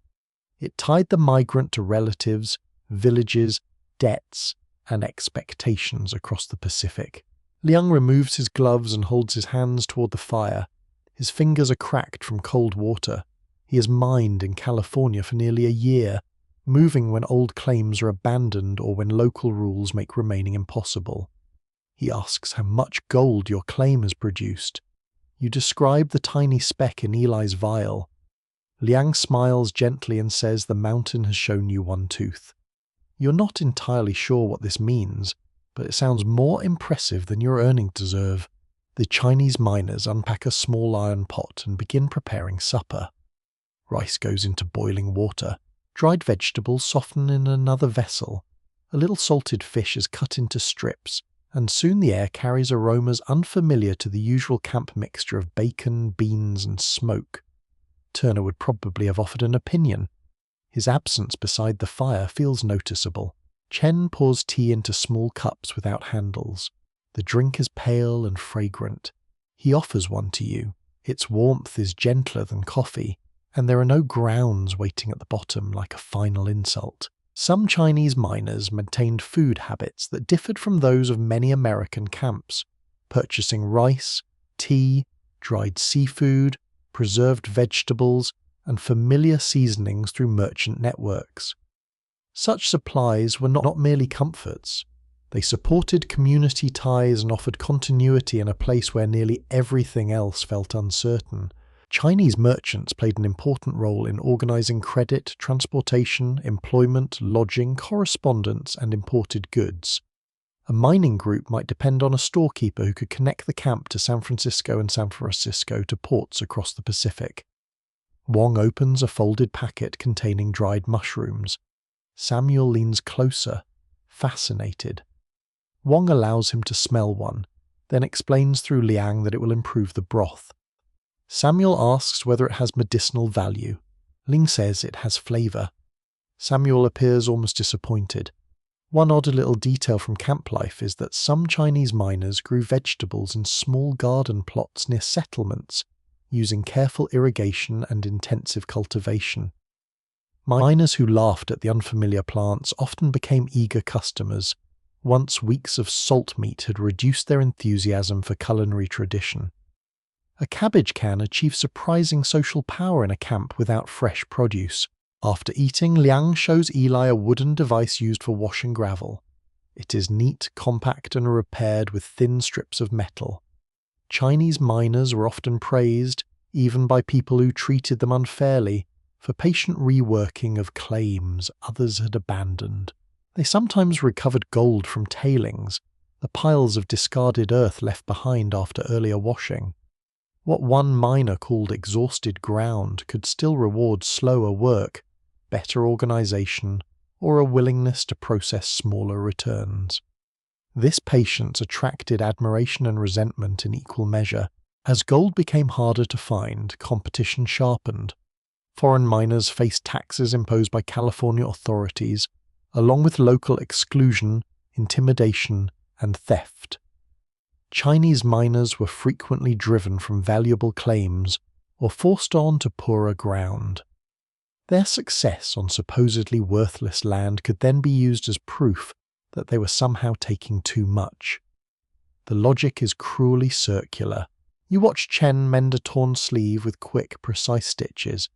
Near him, Wong checks the handle of a shovel. Their camp is forming within the larger camp, not from any natural desire for separation alone, but because safety and familiarity often require people to remain close to those who share language and obligations. Contemporary researchers offer differing interpretations of how independent Chinese miners were from the companies, merchants, or credit systems that helped finance their travel. Some arrangements were cooperative networks built on kinship and trust. Others involved heavy debts or restrictive contracts. The evidence varies from place to place, and broad labels can hide very different lives. Ling explains that several men in his group come from neighbouring villages. Their families expect remittances. Letters travel slowly, but news of success or failure eventually crosses the ocean. You think of the folded letter in your own bag. The distance between camp and home feels immense, yet Liang's distance is greater still. His family may know California only through descriptions, rumours, and money sent in small packets. They may imagine gold lying openly in rivers. They may not imagine frozen socks, hostile meetings, special taxes, or the way strangers watch you when you enter a firelit circle. A miner named Briggs approaches from across the camp. His expression is formal. He tells Liang that claims near the mainstream are already occupied. There may be unused ground beyond the lower bend, though water access is poor. The message is presented as neutral information, but everyone hears the boundary beneath it. Liang nods. He asks whether abandoned tailings beside Carter's old trench may be worked. Briggs hesitates, then says nobody has claimed them. Carter, listening nearby, suddenly remembers that he may still have an interest. Eli looks toward him. Carter decides that perhaps he does not. The Chinese miners carry lanterns toward the lower bend to inspect the ground before sleep. You join them, stepping carefully along the icy trail. Snow reflects the yellow light, turning the darkness around you into a narrow tunnel. At the tailings, Liang kneels and lifts a handful of gravel. He rubs it between his fingers, studies the grain, and examines how water moves along the edge of the trench. Chen opens a shallow pan. They work quietly, testing rather than claiming, reading the discarded earth with the same attention Vicente gave the ancient stream bed. After several washings, a faint line of black sand remains. Wong points to one tiny gleam. Gold. Again it is almost nothing. Again it changes the air. Liang does not celebrate. He simply looks toward the mound of discarded gravel, calculating how many pans it contains and how many small flecks might be hidden among them. You understand that the gold rush rewards not only dramatic luck, but discipline, cooperation, and the willingness to look where others have stopped looking. Behind you, the main camp shines through the snow. Ahead, the Chinese miners begin marking a place for their shelter. Close enough for trade and distant enough to remain cautious. Their lanterns move slowly along the frozen ground, adding new points of light to a camp already filled with journeys. The lanterns of Liang's group settle near the lower bend, small amber points trembling against the snow. Behind you, the main camp grows louder. Adelaide's violinist draws a bright line of music from the leaning hall, and men begin drifting toward it with the eager solemnity of people who have spent all day pretending that entertainment is unnecessary. You follow the sound uphill. The hall is built from rough boards, canvas, and confidence. Its walls lean slightly inward, perhaps from design, perhaps from exhaustion. A row of lanterns hangs beside the entrance. Their flames flutter whenever the door opens, illuminating a hand-painted notice that promises music, comedy, recitation, and wonders of the civilized stage. Admission is collected by Laurent. Of course it is. He sits behind a crate with his scale, accepting coins and pinches of gold dust. Anyone who complains about the price is invited to enjoy the snow for free. Inside, benches face a shallow platform made from planks laid over barrels. The room smells of wet coats, pine resin, lamp oil, tobacco, and the lingering ghost of several earlier suppers. Meltwater gathers beneath boots. Men crowd shoulder to shoulder, speaking in low voices while the violinist tunes. You find a place beside Eli. Mrs. Bell sits near the back with Nora and Anna. Moses stands close to the entrance, where he can leave quickly if a message or delivery arrives. Samuel holds his notebook on one knee, prepared to record something important, though nobody is sure what that might be. Adelaide steps onto the platform. Conversation fades. She wears a dark blue dress with simple silver trim. In the weak lantern light, the fabric appears far finer than it probably is. Her posture transforms the room. The walls may lean, the roof may leak, and one barrel beneath the stage may be stamped with the word pickles, but for a moment the camp has a theatre. Entertainment became an essential part of life in Gold Rush settlements. As towns expanded, theatres, music halls, saloons, gambling rooms, and travelling performances appeared with remarkable speed. San Francisco developed a lively theatrical culture, while smaller camps made do with tents, dining rooms, warehouses, and platforms assembled wherever an audience could fit. Adelaide begins with a familiar sentimental song about home. The melody is slow and simple. Men who argued over claims only hours ago now stare at the stage with lowered eyes. The words carry kitchens, gardens, sisters, mothers, quiet streets, and houses where the roof does not move in the wind. You feel the room become still. Even Carter stops whispering. When the song ends, applause breaks out with surprising force. Boots strike the floor, hands clap. Someone calls for another verse. A coin lands on the stage, spins twice, and settles near Adelaide's shoe. Then another follows. Soon, several small coins scatter across the boards. Throwing money toward performers was not unknown in mining theatres. A pleased audience might offer coins, gold dust wrapped in paper, or even small nuggets.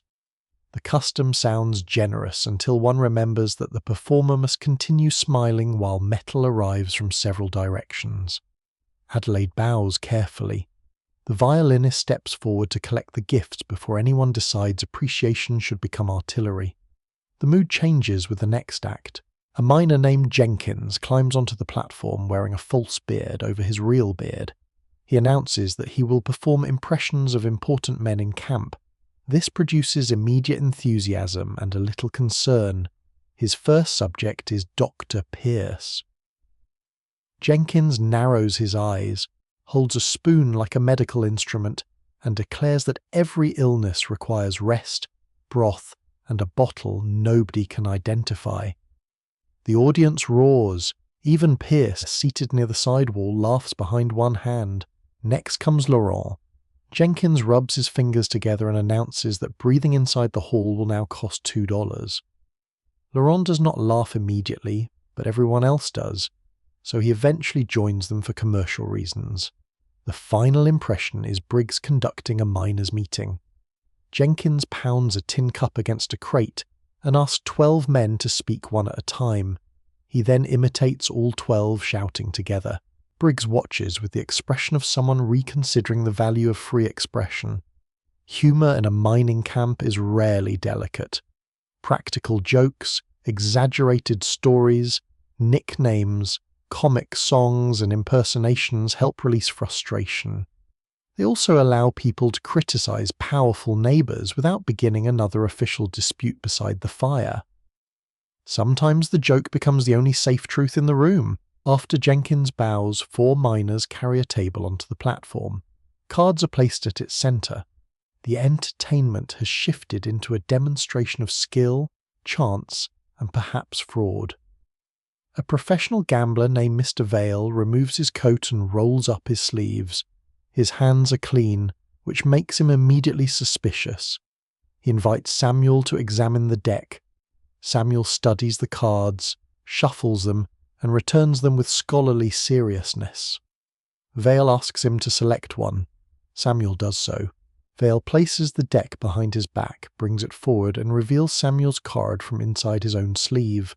The room erupts. Samuel checks the sleeve as though historical evidence may still be hiding there. Card games are deeply woven into Gold Rush leisure. Poker, Faro, Monty and other games attract miners hoping to multiply their earnings without returning to the stream. Gambling houses flourish in larger towns, and even small camps gather around blankets or crates to play by candlelight. Money moves quickly across those tables. A miner may spend weeks collecting gold and lose it in minutes. Vale begins another trick. He deals 4 aces onto the table, covers them with a scarf, then lifts the cloth to reveal 4 dried beans. Turner would have appreciated this. Someone asks where the aces went. Vale points toward Carter. Carter reaches into his coat and finds the cards in his pocket. His shock appears genuine, which improves the performance considerably. One peculiar camp amusement involves racing insects. Fleas, beetles, and even lice could be placed on marked surfaces while spectators wagered on which creature would cross a line first. This is not a shining achievement of civilization, but winter evenings are long, and human dignity has limits. Tonight, no insects are invited onto the stage. The hall is crowded enough already. The next performer is Keone. He sits beside the violinist with a small stringed instrument borrowed from the sailor. The tune he plays is gentle and unfamiliar to many listeners. His voice follows it softly, carrying the rhythm of waves and distant islands into the mountain night. The audience quiets again. Music crosses the room more easily than language. Liang and Chen have entered near the back, standing beneath the canvas wall. Vicente listens beside them. Suma is not present, though you find yourself wondering what songs carry through the forest beyond camp, and what stories the newcomers never hear. Keone finishes to warm applause. Anna performs next, singing a Spanish song with Adelaide joining on the final verse. Their voices meet above the rough benches, one bright and one low weaving through the smoke. Observers of the era continue to discuss whether camp entertainment genuinely brought different communities together or merely created brief pauses within a society still divided by race, nationality, wealth, and status. Shared laughter can soften distance. A common song can create recognition. Yet the same audience that applauds a foreign performer may support unfair rules the following morning. For now, the pause still matters. You look across the room. Mrs. Bell is smiling. Moses taps one boot to the rhythm. Laurent counts admission receipts while pretending to listen. Dr. Pierce has fallen asleep sitting upright, chin resting on his chest. Adelaide returns for a short dramatic scene involving a noblewoman, a lost letter, and a misunderstanding that could be solved in 30 seconds if anyone spoke honestly. The audience follows every turn. When a villain appears from behind a curtain, someone hisses. When the lost letter is discovered, Samuel whispers that the plot lacks proper documentation. Eli closes his eyes, listening rather than watching. The storm scratches gently against the outer canvas. Inside, lanterns glow, boards creak, and voices rise together. Nobody's digging, nobody is measuring a claim, nobody is checking a fever or weighing flour. For one evening, the camp allows itself to become an audience. The final song is softer than the first. Adelaide asks everyone to join the chorus. Some sing well, others contribute enthusiasm. Turner's empty place remains in your thoughts, but Mrs. Bell says quietly that he is awake and improving. The news travels along the bench in relieved whispers. As the last notes fade, people remain seated for a moment, reluctant to return to cold tents and unfinished worries. Then the lanterns dim, coats are gathered, coins are retrieved from beneath benches.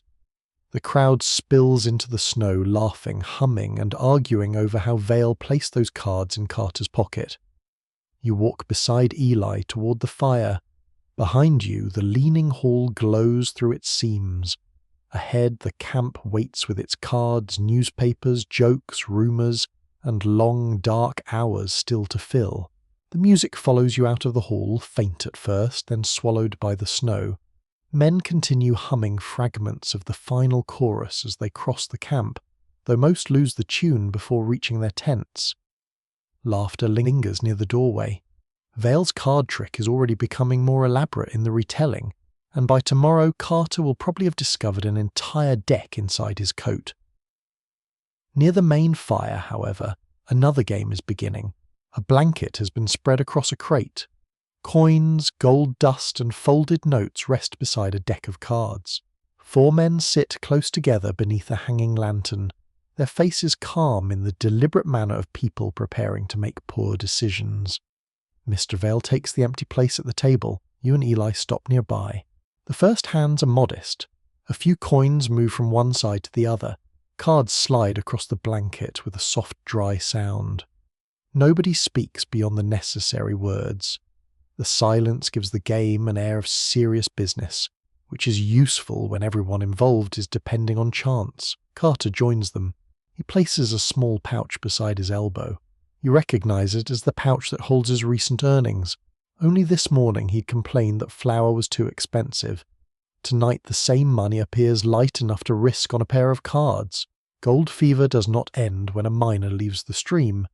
It follows him into shops, saloons, gambling rooms, land deals, supply ventures, and rumours of richer ground.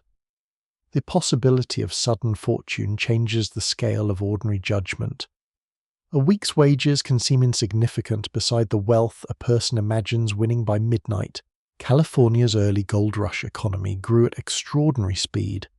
San Francisco expanded from a small settlement into a major port as people, ships, goods, and money arrived from around the world. Land values rose rapidly. Merchants opened businesses overnight. Investors bought property they had barely seen. Fortunes were made not only through gold, but through shipping, banking, trade, construction, and speculation. Fortunes also disappeared with equal enthusiasm. At the card table, Carter wins the first hand. His shoulders relax. He wins again. Turner's hat, no longer serving the law, now sits beside the blanket to hold discarded cards. Someone has removed the bacon. A crowd gathers. Vale deals with neat, economical movements. His fingers never hurry. Carter studies every card as though it has been sent by a trusted relative. When he places another wager, several onlookers murmur approval. Eli says quietly that the worst thing that can happen to a new gambler is winning early. You understand why. A loss teaches caution. A quick victory teaches destiny. Carter's pile grows. He begins smiling. He buys drinks for the table from a bottle passed out of a nearby tent. He tells Webb, now watching from behind him, that tomorrow he may purchase a second claim. Webb asks whether Carter intends to work both. Carter says rich men hire others. This transformation has taken less than 20 minutes. Stories of sudden wealth circulate constantly through the camps. A miner finds a large nugget. A merchant sells out his stock at an enormous profit. A town lot purchased cheaply becomes valuable when a road changes course. These tales are repeated because they keep hope alive, not because they represent the experience of most people. For every dramatic success, many miners earn little or nothing after expenses. Some return home poorer than when they left. Others cannot afford to leave. They continue digging because one more week may bring the strike that justifies every previous loss. That thought is powerful. It is also very convenient for anyone selling shovels. A man named Foster approaches the fire carrying a rolled map. He waits until the card players pause, then spreads the paper across another crate. Several lines mark rivers, ridges, and valleys. A red circle surrounds an area beyond the eastern mountains. Foster announces that he has reliable information about a new discovery. Nobody asks what reliable means. Within moments, half the crowd has shifted from the card table to the map. Foster claims a trapper found coarse gold in a remote creek. He's not seen the gold himself, but he knows a man who spoke to the trapper's cousin. The cousin is said to be honest, except in matters involving horses. This does not discourage anyone. Rumours of new strikes could cause sudden rushes within the wider rush. Camps emptied as miners race toward reported discoveries, often carrying only food, blankets, and tools. Some rumours proved accurate. Others were misunderstandings, exaggerations, or deliberate frauds designed to sell supplies, transport, or worthless claims.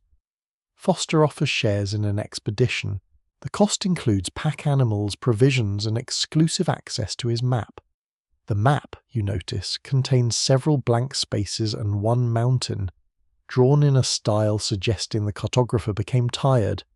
A strange little trade sometimes emerged around supposedly authentic samples of gold-bearing rock. A persuasive seller might display a rich specimen as proof that a distant claim was valuable.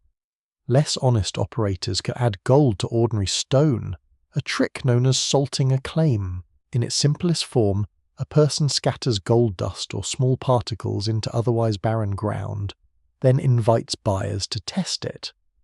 The sample looks promising because someone has carefully placed the promise there. One notorious method involved firing gold from a shotgun into a mine wall. It is an impressive level of preparation for dishonesty, though perhaps not the safest use of either gold or firearms. Foster produces a small leather pouch. Inside are several bright grains. Eli asks where they came from.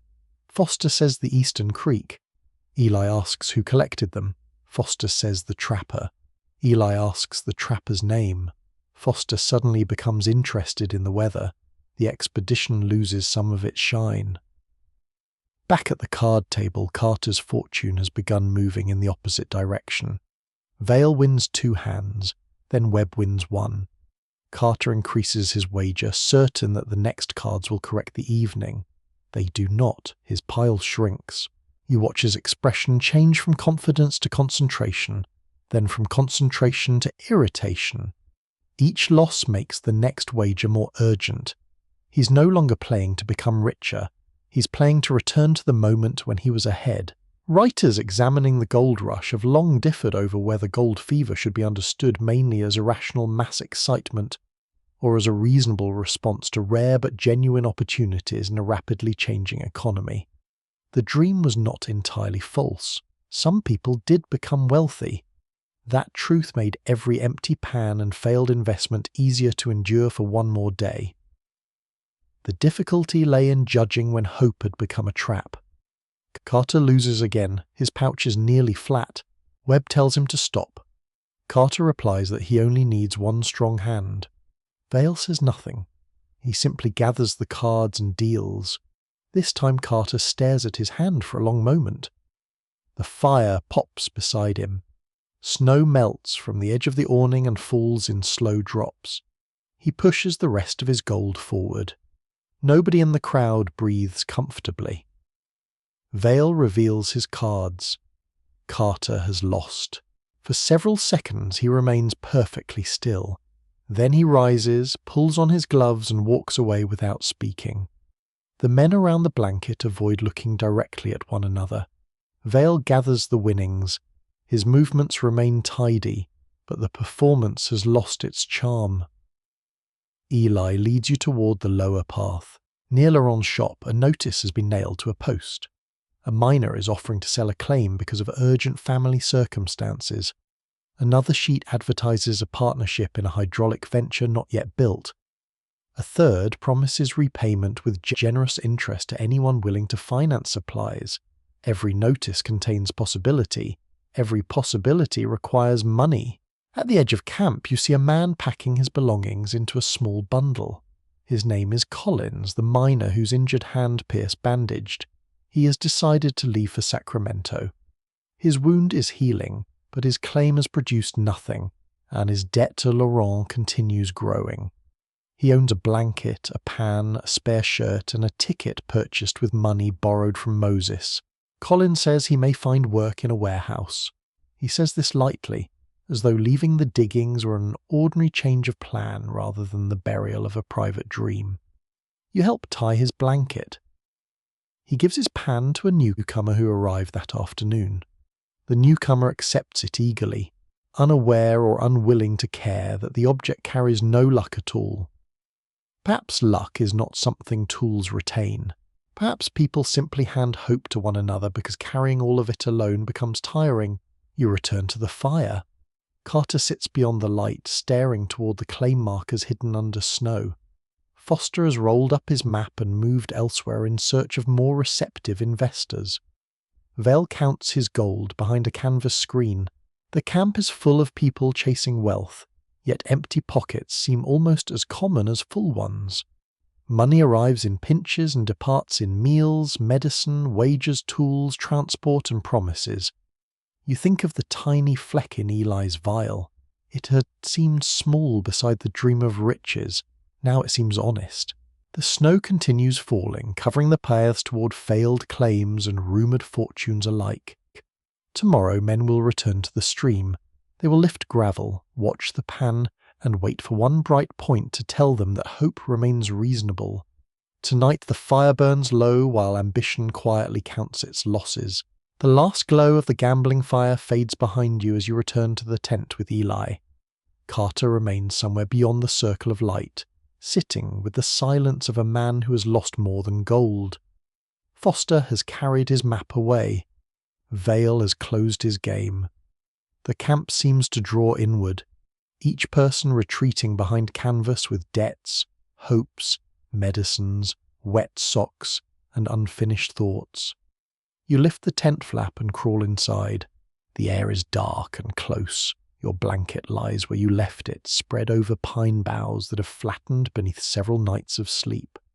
The crate beside Eli's bedroll holds a candle, a tin cup, and the small glass vial containing the gold from the claim. Eli lights the wick. The flame rises, bends, and steadies. Shadows stretch across the walls. Moisture gleams on the canvas overhead like tiny beads of glass. Then the wind strikes. The whole tent leans toward you. The ridgepole groans. Canvas snaps tight. Snow slides from one side of the roof with a heavy rushing sound and lands beside the wall. The candle flame nearly disappears before recovering. Eli looks upward. This time, he does not pretend the noise is unimportant. Outside, the storm has returned with greater force. Wind presses snow between the trees and drives it against every shelter in camp. The soft flakes of evening have become dry. stinging grains that race over the ground. You secure the flap with an extra loop of rope. Cold air still finds its way through the seams. It runs across the floor, slips beneath your blanket, and settles around your ankles. Sleeping in a canvas tent during a mountain winter is an exercise in negotiating with air. You block one draft with a coat, and another appears near your shoulder.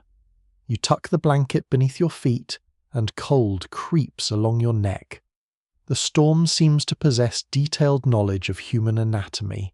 Ely pushes the crate against the lower wall where the canvas has begun to lift. You place your bag beside it. Together these objects reduce the gap by perhaps the width of 2 fingers. It feels like excellent progress. You remove your boots and examine your socks. They are damp but not soaked. Near the candle, you stretch them over a cord tied between the poles. Ely gives them a cautious look and moves the flame farther away. A pair of socks can survive a snowstorm more easily than an open flame, though many tired miners have tested the opposite theory. One camp tale describes a man who placed frozen boots beside a stove and fell asleep. By morning, the leather had shrunk so badly that he could not force his feet inside. He spent the day wearing grain sacks while trying to trade for another pair. Whether every detail is true is difficult to know, but the lesson remains sound. You keep the boots close enough to dry and far enough to remain recognizable. The snow begins collecting above you. At first, the weight creates only a shallow hollow in the canvas. Then the hollow deepens. The roof dips between the support poles, lowering by an inch, then another. Ely hands you a short branch. You press its smooth end against the canvas from below and push upward. Snow breaks loose and slides down the outer wall. The sudden release sends a tremor through the structure. A second load gathers almost immediately. In heavy storms, tents and cabins alike require constant attention. Snow must be cleared from roofs. Ropes must be checked. Fires need fuel. Paths to water, animals, and neighbouring shelters must remain open. Winter does not allow a camp to become passive for long.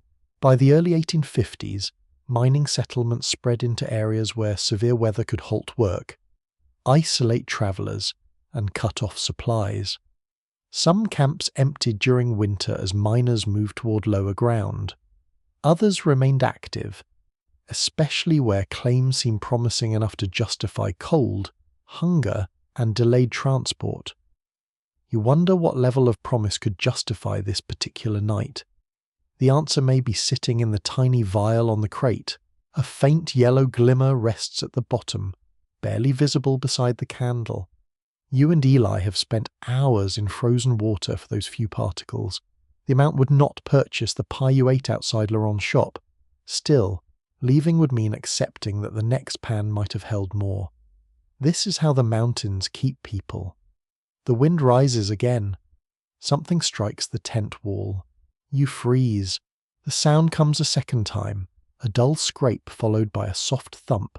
Ely reaches for the shovel handle lying beside his bedroll. You hold the candle higher. A shadow moves across the canvas. For one alarming moment, it looks human. Then a pine branch slides down the outer wall and lands in the snow. Neither of you speaks. Ely lowers the shovel. You lower the candle. The branch has won a brief but convincing performance. Outside noises become enormous when only a thin layer of cloth separates you from them. Snow slipping from a roof resembles footsteps. A loose rope taps like fingers. Trees crack in the distance with deep reports that roll through the forest. The tent translates weather into possible danger. You lie down and pull the blanket over your chest. Ely extinguishes the candle to save it, and darkness fills the shelter at once. The fire outside shines faintly through the canvas, creating a dim orange patch near the entrance. Whenever the flames shift, the light seems to breathe. You listen. Rope creaks. Snow brushes the roof. A man coughs in the next tent.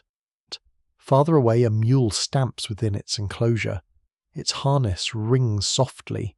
Then comes a long silence, followed by the slow groan of a tree bending under snow. You imagine the forest around the camp. Black trunks rise into a white storm. Branches carry growing weight. Trails disappear. The stream runs beneath shelves of ice. Every tent is a small, warm pocket surrounded by darkness. The effect is strangely calming once your fear begins to settle. You cannot see the storm now. You hear only its filtered voice through canvas and snow. Your body rests on pine branches. The ground beneath them is hard, but it no longer feels entirely hostile. Your blanket has warmed around you, holding the scent of smoke and wool. Eli's breathing becomes slower. You remain awake. People who study daily life in mining camps have questioned whether winter isolation strengthened cooperation or deepened tension among miners. Harsh weather forced neighbours to share food, repair shelters, and care for the sick. Yet scarcity also sharpened disputes over firewood, supplies, and claims. Both impulses seem to live in the camp tonight. Turner lies beneath borrowed blankets because others helped him. Liang's group shares tools at the lower bend. Mrs. Bell brings broth to the ill. Carter sits alone after losing his earnings. The storm presses everyone closer, while leaving each person alone with private fears. Another gust slams into the tent. You feel the ridge pole shift. Eli wakes instantly. Together you sit up and brace the central support. The pole has sunk slightly into the soft ground beneath the floor. Eli finds a flat stone and slides it beneath the base while you hold the roof. The task takes less than a minute. Your arms tremble as you lower them. The tent stands straighter. You return to the blankets, now fully awake. The shelter feels more fragile because you have touched the piece keeping it upright. One pole, 2 ropes, several stakes, patched canvas, and a stone beneath the centre. Home has become a list of objects that must continue cooperating, yet the tent holds. Minute after minute it holds. Snow gathers and slides away. Ropes stretch and tighten. The canvas bows inward, then rises again. Your breath warms a small space near your face. You think of all the journeys that ended here, ocean crossings, wagon roads, jungle paths, mountain trails. Everyone came toward the promise of open land and easy wealth, only to spend midnight protecting a few square feet of canvas from snow. There is something humbling in that. The gold rush appears grand from a distance. Up close, it is a person waking to clear a roof. It is boots placed carefully beside a candle. It is a coat stuffed into a draft. It is listening for the difference between a falling branch and a stranger at the flap. The storm gives no sign of ending. Still your eyelids grow heavy. The sounds begin losing their sharp edges. The rope no longer creaks like a warning. It becomes a slow rhythm. The snow no longer scrapes like footsteps. It becomes a whisper moving over cloth. You sink deeper into the blanket. Outside, the campfire fades to red embers beneath a metal grate. Snow circles through the darkness. Tents bend under the wind, each one glowing faintly from whatever warmth remains inside. You close your eyes as the canvas rises and falls above you, fragile as breath, stubborn as hope. Somewhere in the deepest part of the night the wind begins to tire. It does not stop. It simply loses its anger. The blows against the canvas arrive farther apart, and the snow no longer rushes from the roof in heavy sheets. You lie beneath the blanket, half awake, listening as the storm changes from an assault into a low conversation among the trees. The fire outside has nearly died. Its glow no longer fills the tent wall. Only a dull red pulse remains near the entrance, appearing whenever a buried coal brightens beneath the ash. The faint light rises and fades like a distant signal. You do not know what wakes you fully. Perhaps it is the cold. Perhaps it is the sudden absence of wind. Perhaps your body has simply decided that lying still has become too uncomfortable to continue. Eli is awake beside you. He sits with the blanket around his shoulders, watching the dark patch where the tent flap hangs. His face is barely visible. For a moment neither of you speaks, then he says the fire needs saving. You push your feet into the boots. The leather is cold, but the shape has survived. Your socks are still slightly damp, and the sensation makes you inhale through your teeth. Quiet suffering is apparently the polite choice at this hour. Eli lifts the flap. The world outside is blue, white, and almost silent. Snow covers the camp in deep, smooth curves. Tents rise from it like sleeping animals. The paths have vanished entirely. Clay markers, crates, tools, and firewood piles are buried beneath rounded caps. Above the trees, the sky has begun to pale. Dawn is still distant, but darkness is thinning along the eastern ridge. You step toward the fire pit. Snow reaches past your ankles. Each footfall produces a soft crunch, followed by the deeper sound of your boot breaking through the crust. The fire appears dead until Eli kneels and brushes away the ash. A red coal glows beneath, then another. He adds dry bark from a pouch kept inside the tent, protected from the storm. You place thin splinters over the embers and lean close, blowing gently. Smoke rises into your face. Your eyes water. The ember brightens, dims, then catches the edge of the bark. A small flame appears.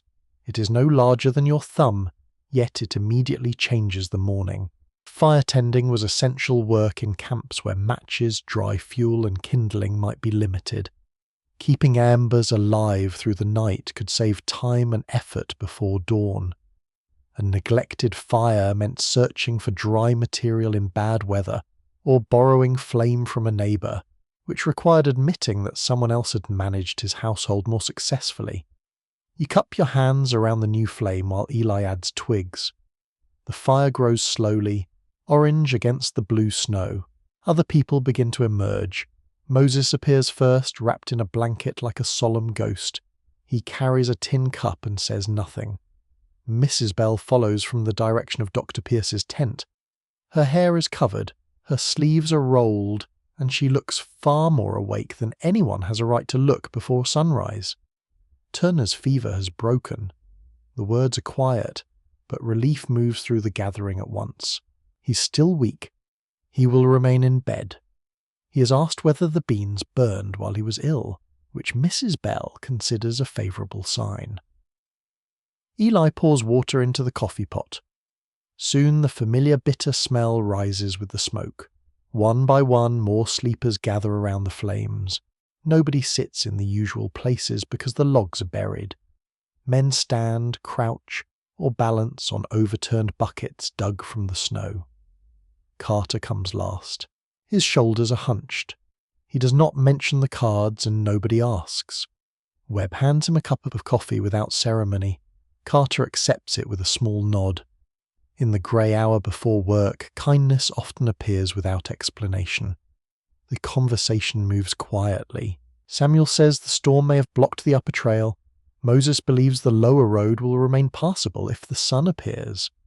Laurent worries about the delayed pack train. Mrs. Bell says Laurent will survive one day without raising prices. Laurent replies that hardship affects everyone differently. Even at this hour, he remains loyal to commerce. Mining camps usually began work early, especially when daylight was limited or water conditions favoured certain hours. Yet weather, illness, and exhaustion could reshape the routine.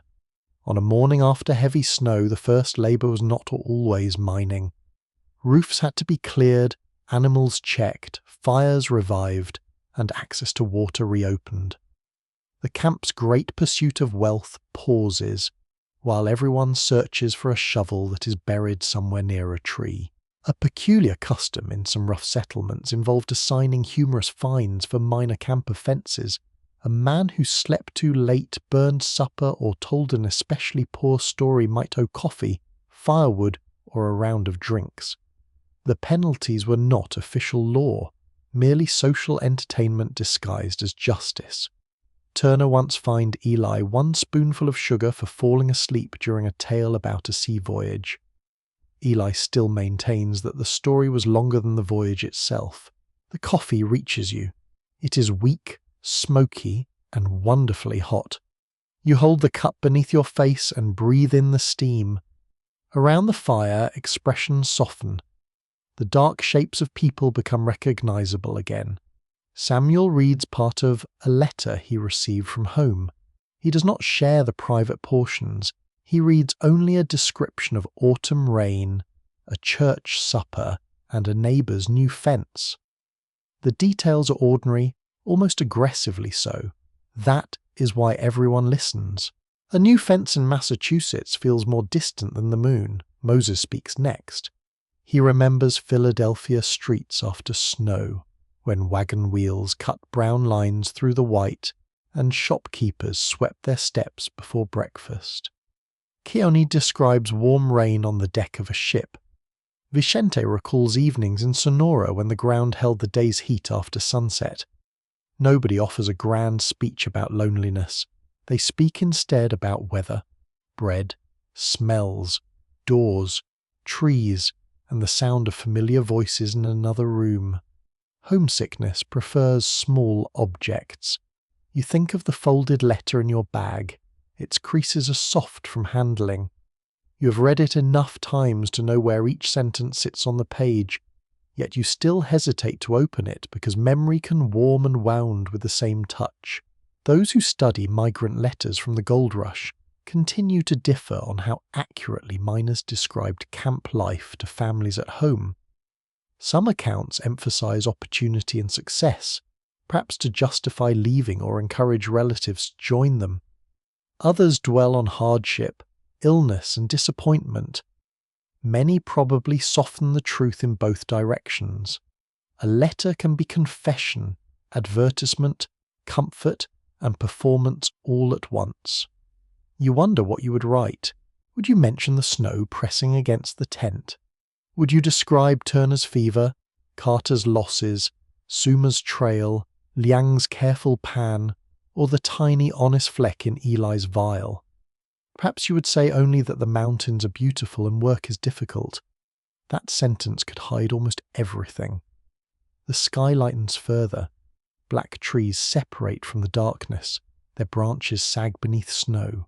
Smoke rises straight upward now, suggesting the wind has finally moved on. People begin planning the day. Briggs wants a group to clear the main trail. Moses must check the animals. Mrs. Bell needs more water for Turner. Liang and Chen appear from the lower camp carrying shovels, already prepared to help open a path to the stream. Carter offers to join them.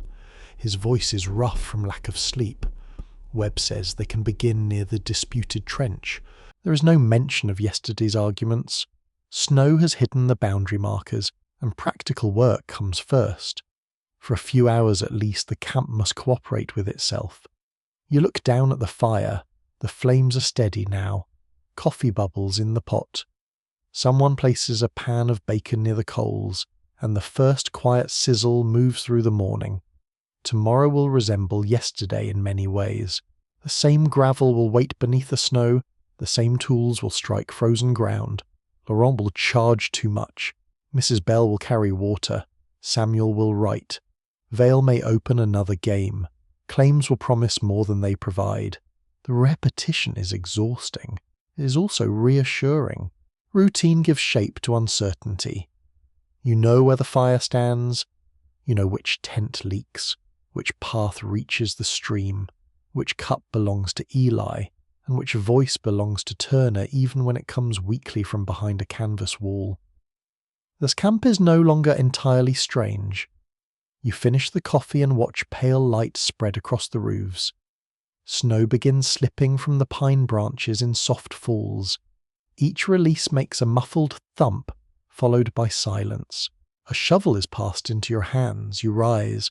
Before mining can begin, the camp must uncover itself. Together you step into the whitened path, lifting snow one heavy scoop at a time, while morning gathers quietly above the trees. The shovel enters the snow with a soft, heavy sound. You lift, turn, and cast the load beside the path. Powder scatters across the untouched surface, sparkling faintly in the growing light. Around you, other shovels rise and fall in a slow rhythm. Nobody speaks much. Breath drifts from tired faces, and the scrape of wood and iron becomes the first music of morning. The camp gradually reappears. A buried log emerges beside the fire, then a crate, Then the top of the path leading toward the stream. Claim stakes return one by one, their dark points breaking through the white as though the ground itself is remembering yesterday. The sky above the eastern ridge becomes pale silver. Clouds still cover the highest peaks, but the storm has passed beyond the camp. Snow slips from pine branches with quiet sighs. Whenever a branch releases its burden, it rises slowly, relieved of the weight. You pause and lean on the shovel. For the first time since arriving, you can see the whole settlement clearly. Canvas tents stand along the slope in uneven rows. Smoke rises from small fires and narrow stovepipes. The leaning entertainment hall rests beneath a thick white roof. Laurent's supply tent is closed, though he has already cleared the snow from his sign. Even commerce must sleep occasionally, but apparently not past sunrise. Down near the bend, Liang and Chen uncover their washing place. Vicente checks the edge of the stream. Moses leads a mule from its shelter, speaking to it with the patience usually reserved for stubborn relatives. Mrs. Bell crosses the path carrying broth toward Dr. Pierce's tent. Turner is sitting upright when the flap opens. You see only his outline beneath a blanket, but he raises one hand. The movement is weak and unmistakably theatrical. Several men respond with cheers until Mrs. Bell tells them that recovering patients require quiet. The cheers become whispered cheers, which are somehow more ridiculous. Morning turns the camp into an ordinary place again. The fears of midnight shrink beneath daylight. The branch that struck your tent lies harmlessly in the snow. The roof still stands. The ropes hold. Your boots remain the correct size, yet the storm has changed the landscape. The creek runs darker beneath broken ice. Several small trees have fallen across the upper trail. One tent near the edge of camp has collapsed under snow, though its owner escaped without injury and now stands beside the wreckage holding a cooking pot. He examines the pot carefully. It is undamaged. This appears to comfort him more than the survival of the rest of his property. A familiar feature of Gold Rush life was the speed with which settlements appeared, shifted and vanished. A rich strike could create a town almost overnight. When the gold declined, businesses closed, buildings were abandoned, and residents moved toward the next promising district. Some places grew into lasting communities. Others disappeared so completely that only scattered objects and disturbed ground remained. You look at the tents around you and wonder which future waits here. Perhaps cabins will replace the canvas. A proper road may reach the ridge. A hotel, a school, and a permanent store might rise beside the stream. Perhaps the claim will fail, the miners will leave, and the forest will slowly reclaim every path. The camp feels solid because you know its people now. You know where Samuel sits to write. You know the sound of Adelaide rehearsing. You know that Laurent raises prices when snow falls, that Carter argues loudly and grieves quietly, and that Eli keeps dry bark inside his tent for mornings like this. But familiarity is not permanence. A small object found in abandoned mining camps is the pierced coin, worn as a charm or sewn into clothing for safekeeping. A coin might travel across an ocean, pass through a gambling room, purchase a meal, and finally hang from a thread around someone's neck. Money becomes decoration when carrying it in a pocket feels less secure. Perhaps one day someone will find such a coin beneath this snow and wonder who dropped it. You resume clearing the path. Near the fire, Nora sets out biscuits. Anna pours coffee. Adelaide steps from her lodging with a cloak around her shoulders and studies the brightening sky. She looks less like a stage figure in daylight and more like another tired traveller who has slept badly in a cold room. Suma does not appear. Beyond the last tents, the trail toward the forest remains hidden beneath clean snow. You remember the acorn cake, the troubled stream, and the quiet view from the ridge. The camp may vanish someday, but the damage it begins can remain in water, soil, memory, and loss. The gold rush transformed California profoundly. Population surged, San Francisco expanded, trade routes stretched across oceans, mining wealth supported businesses, transportation, and national growth. California became linked more tightly to the United States and to global markets. The transformation also brought dispossession, racial violence, environmental destruction, and laws that treated people differently according to origin and power. The shining story and the darker one are not separate. They occupy the same ground. Historians remain divided on whether the gold rush should be understood primarily as a great expansion of opportunity, or as an episode of conquest driven by extraction. The question persists because both realities are visible. Some people escaped old limits, built businesses, crossed social boundaries, and began new lives. Others lost land, safety, community, and freedom so that those opportunities could exist. The snow does not choose which story to cover. It lies over every claim, footprint, broken tool, and forgotten boundary. A pale strip of sunlight appears beneath the clouds. It touches the upper branches first, turning their snow golden. The light moves slowly down the trees, reaches the tent roofs, and finally spreads across the open ground. For one quiet moment, the entire camp shines. Canvas glows warm against the white. Smoke rises blue and thin. Ice along the stream flashes like glass. Even the mud beneath your boots seems softened by the light. You understand why people keep coming. From a distance, this place appears full of beginnings. The mountains look generous. The creek suggests hidden wealth. Every untouched slope seems to contain a secret intended for the person brave enough to uncover it. Then your shoulders ache beneath the shovel. Your wet socks remind you of reality. The dream remains beautiful, but it is no longer simple. You carry the shovel back toward the tent. Eli walks beside you with the small gold vial inside his coat. The particles within it are almost weightless, yet they have gathered an entire world around them. Ships cross oceans because of them. Wagons cross plains. Merchants build counters. Miners write rules. Families wait for letters. Rivers change course. People meet who might never otherwise have shared a fire. People suffer who never asked the fire to come. The camp settles into its daily motion. Picks strike gravel. Coffee cups clink. The mule complains. Turner calls from the medical tent that somebody has ruined breakfast by allowing Mrs. Bell to supervise it. Her reply travels clearly across the snow. Turner becomes quiet again. You smile and enter the tent. Inside, the canvas is touched by morning light. The pine boughs beneath your blanket have become familiar. Your bag rests near the crate. The patched flour sack remains sewn across the roof, still advertising its faded merchant while keeping out most of the weather. You lower yourself onto the bedroll. There is work waiting at the stream, but for a few minutes you allow yourself to rest. The fire crackles outside. Voices drift through the canvas without demanding your attention. Your breathing begins to slow. The camp, once loud and strange, softens around you. The shovels become distant. The stream becomes a low, silver murmur beneath the ice. Footsteps pass, fade, and disappear into the snow. You no longer need to measure the claim or watch the trail. You do not need to weigh flour, guard a pouch, clear a roof, or search dark gravel for one bright speck. The mountains hold all of that for you now.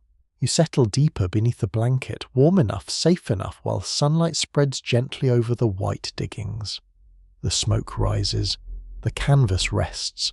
The fire gives a quiet sigh. And as the morning grows softer, you let the camp drift farther away, until the tents are only pale shapes among the trees, until the voices become a soothing hum, until even the cold loses its edge. You have crossed the road. You have reached the fire. You have listened to the snow. Now there is nowhere else you need to go. The storm moves beyond the ridge, carrying its last whisper into the distance. The stream continues beneath the ice, patient and unseen. Above it, the camp glows for one final moment in the gentle morning light. Your eyes grow heavy. Your hands are warm. Your breath is calm. And the mountains, vast and quiet, keep watch as you drift slowly, peacefully, completely into sleep. Sweet dreams.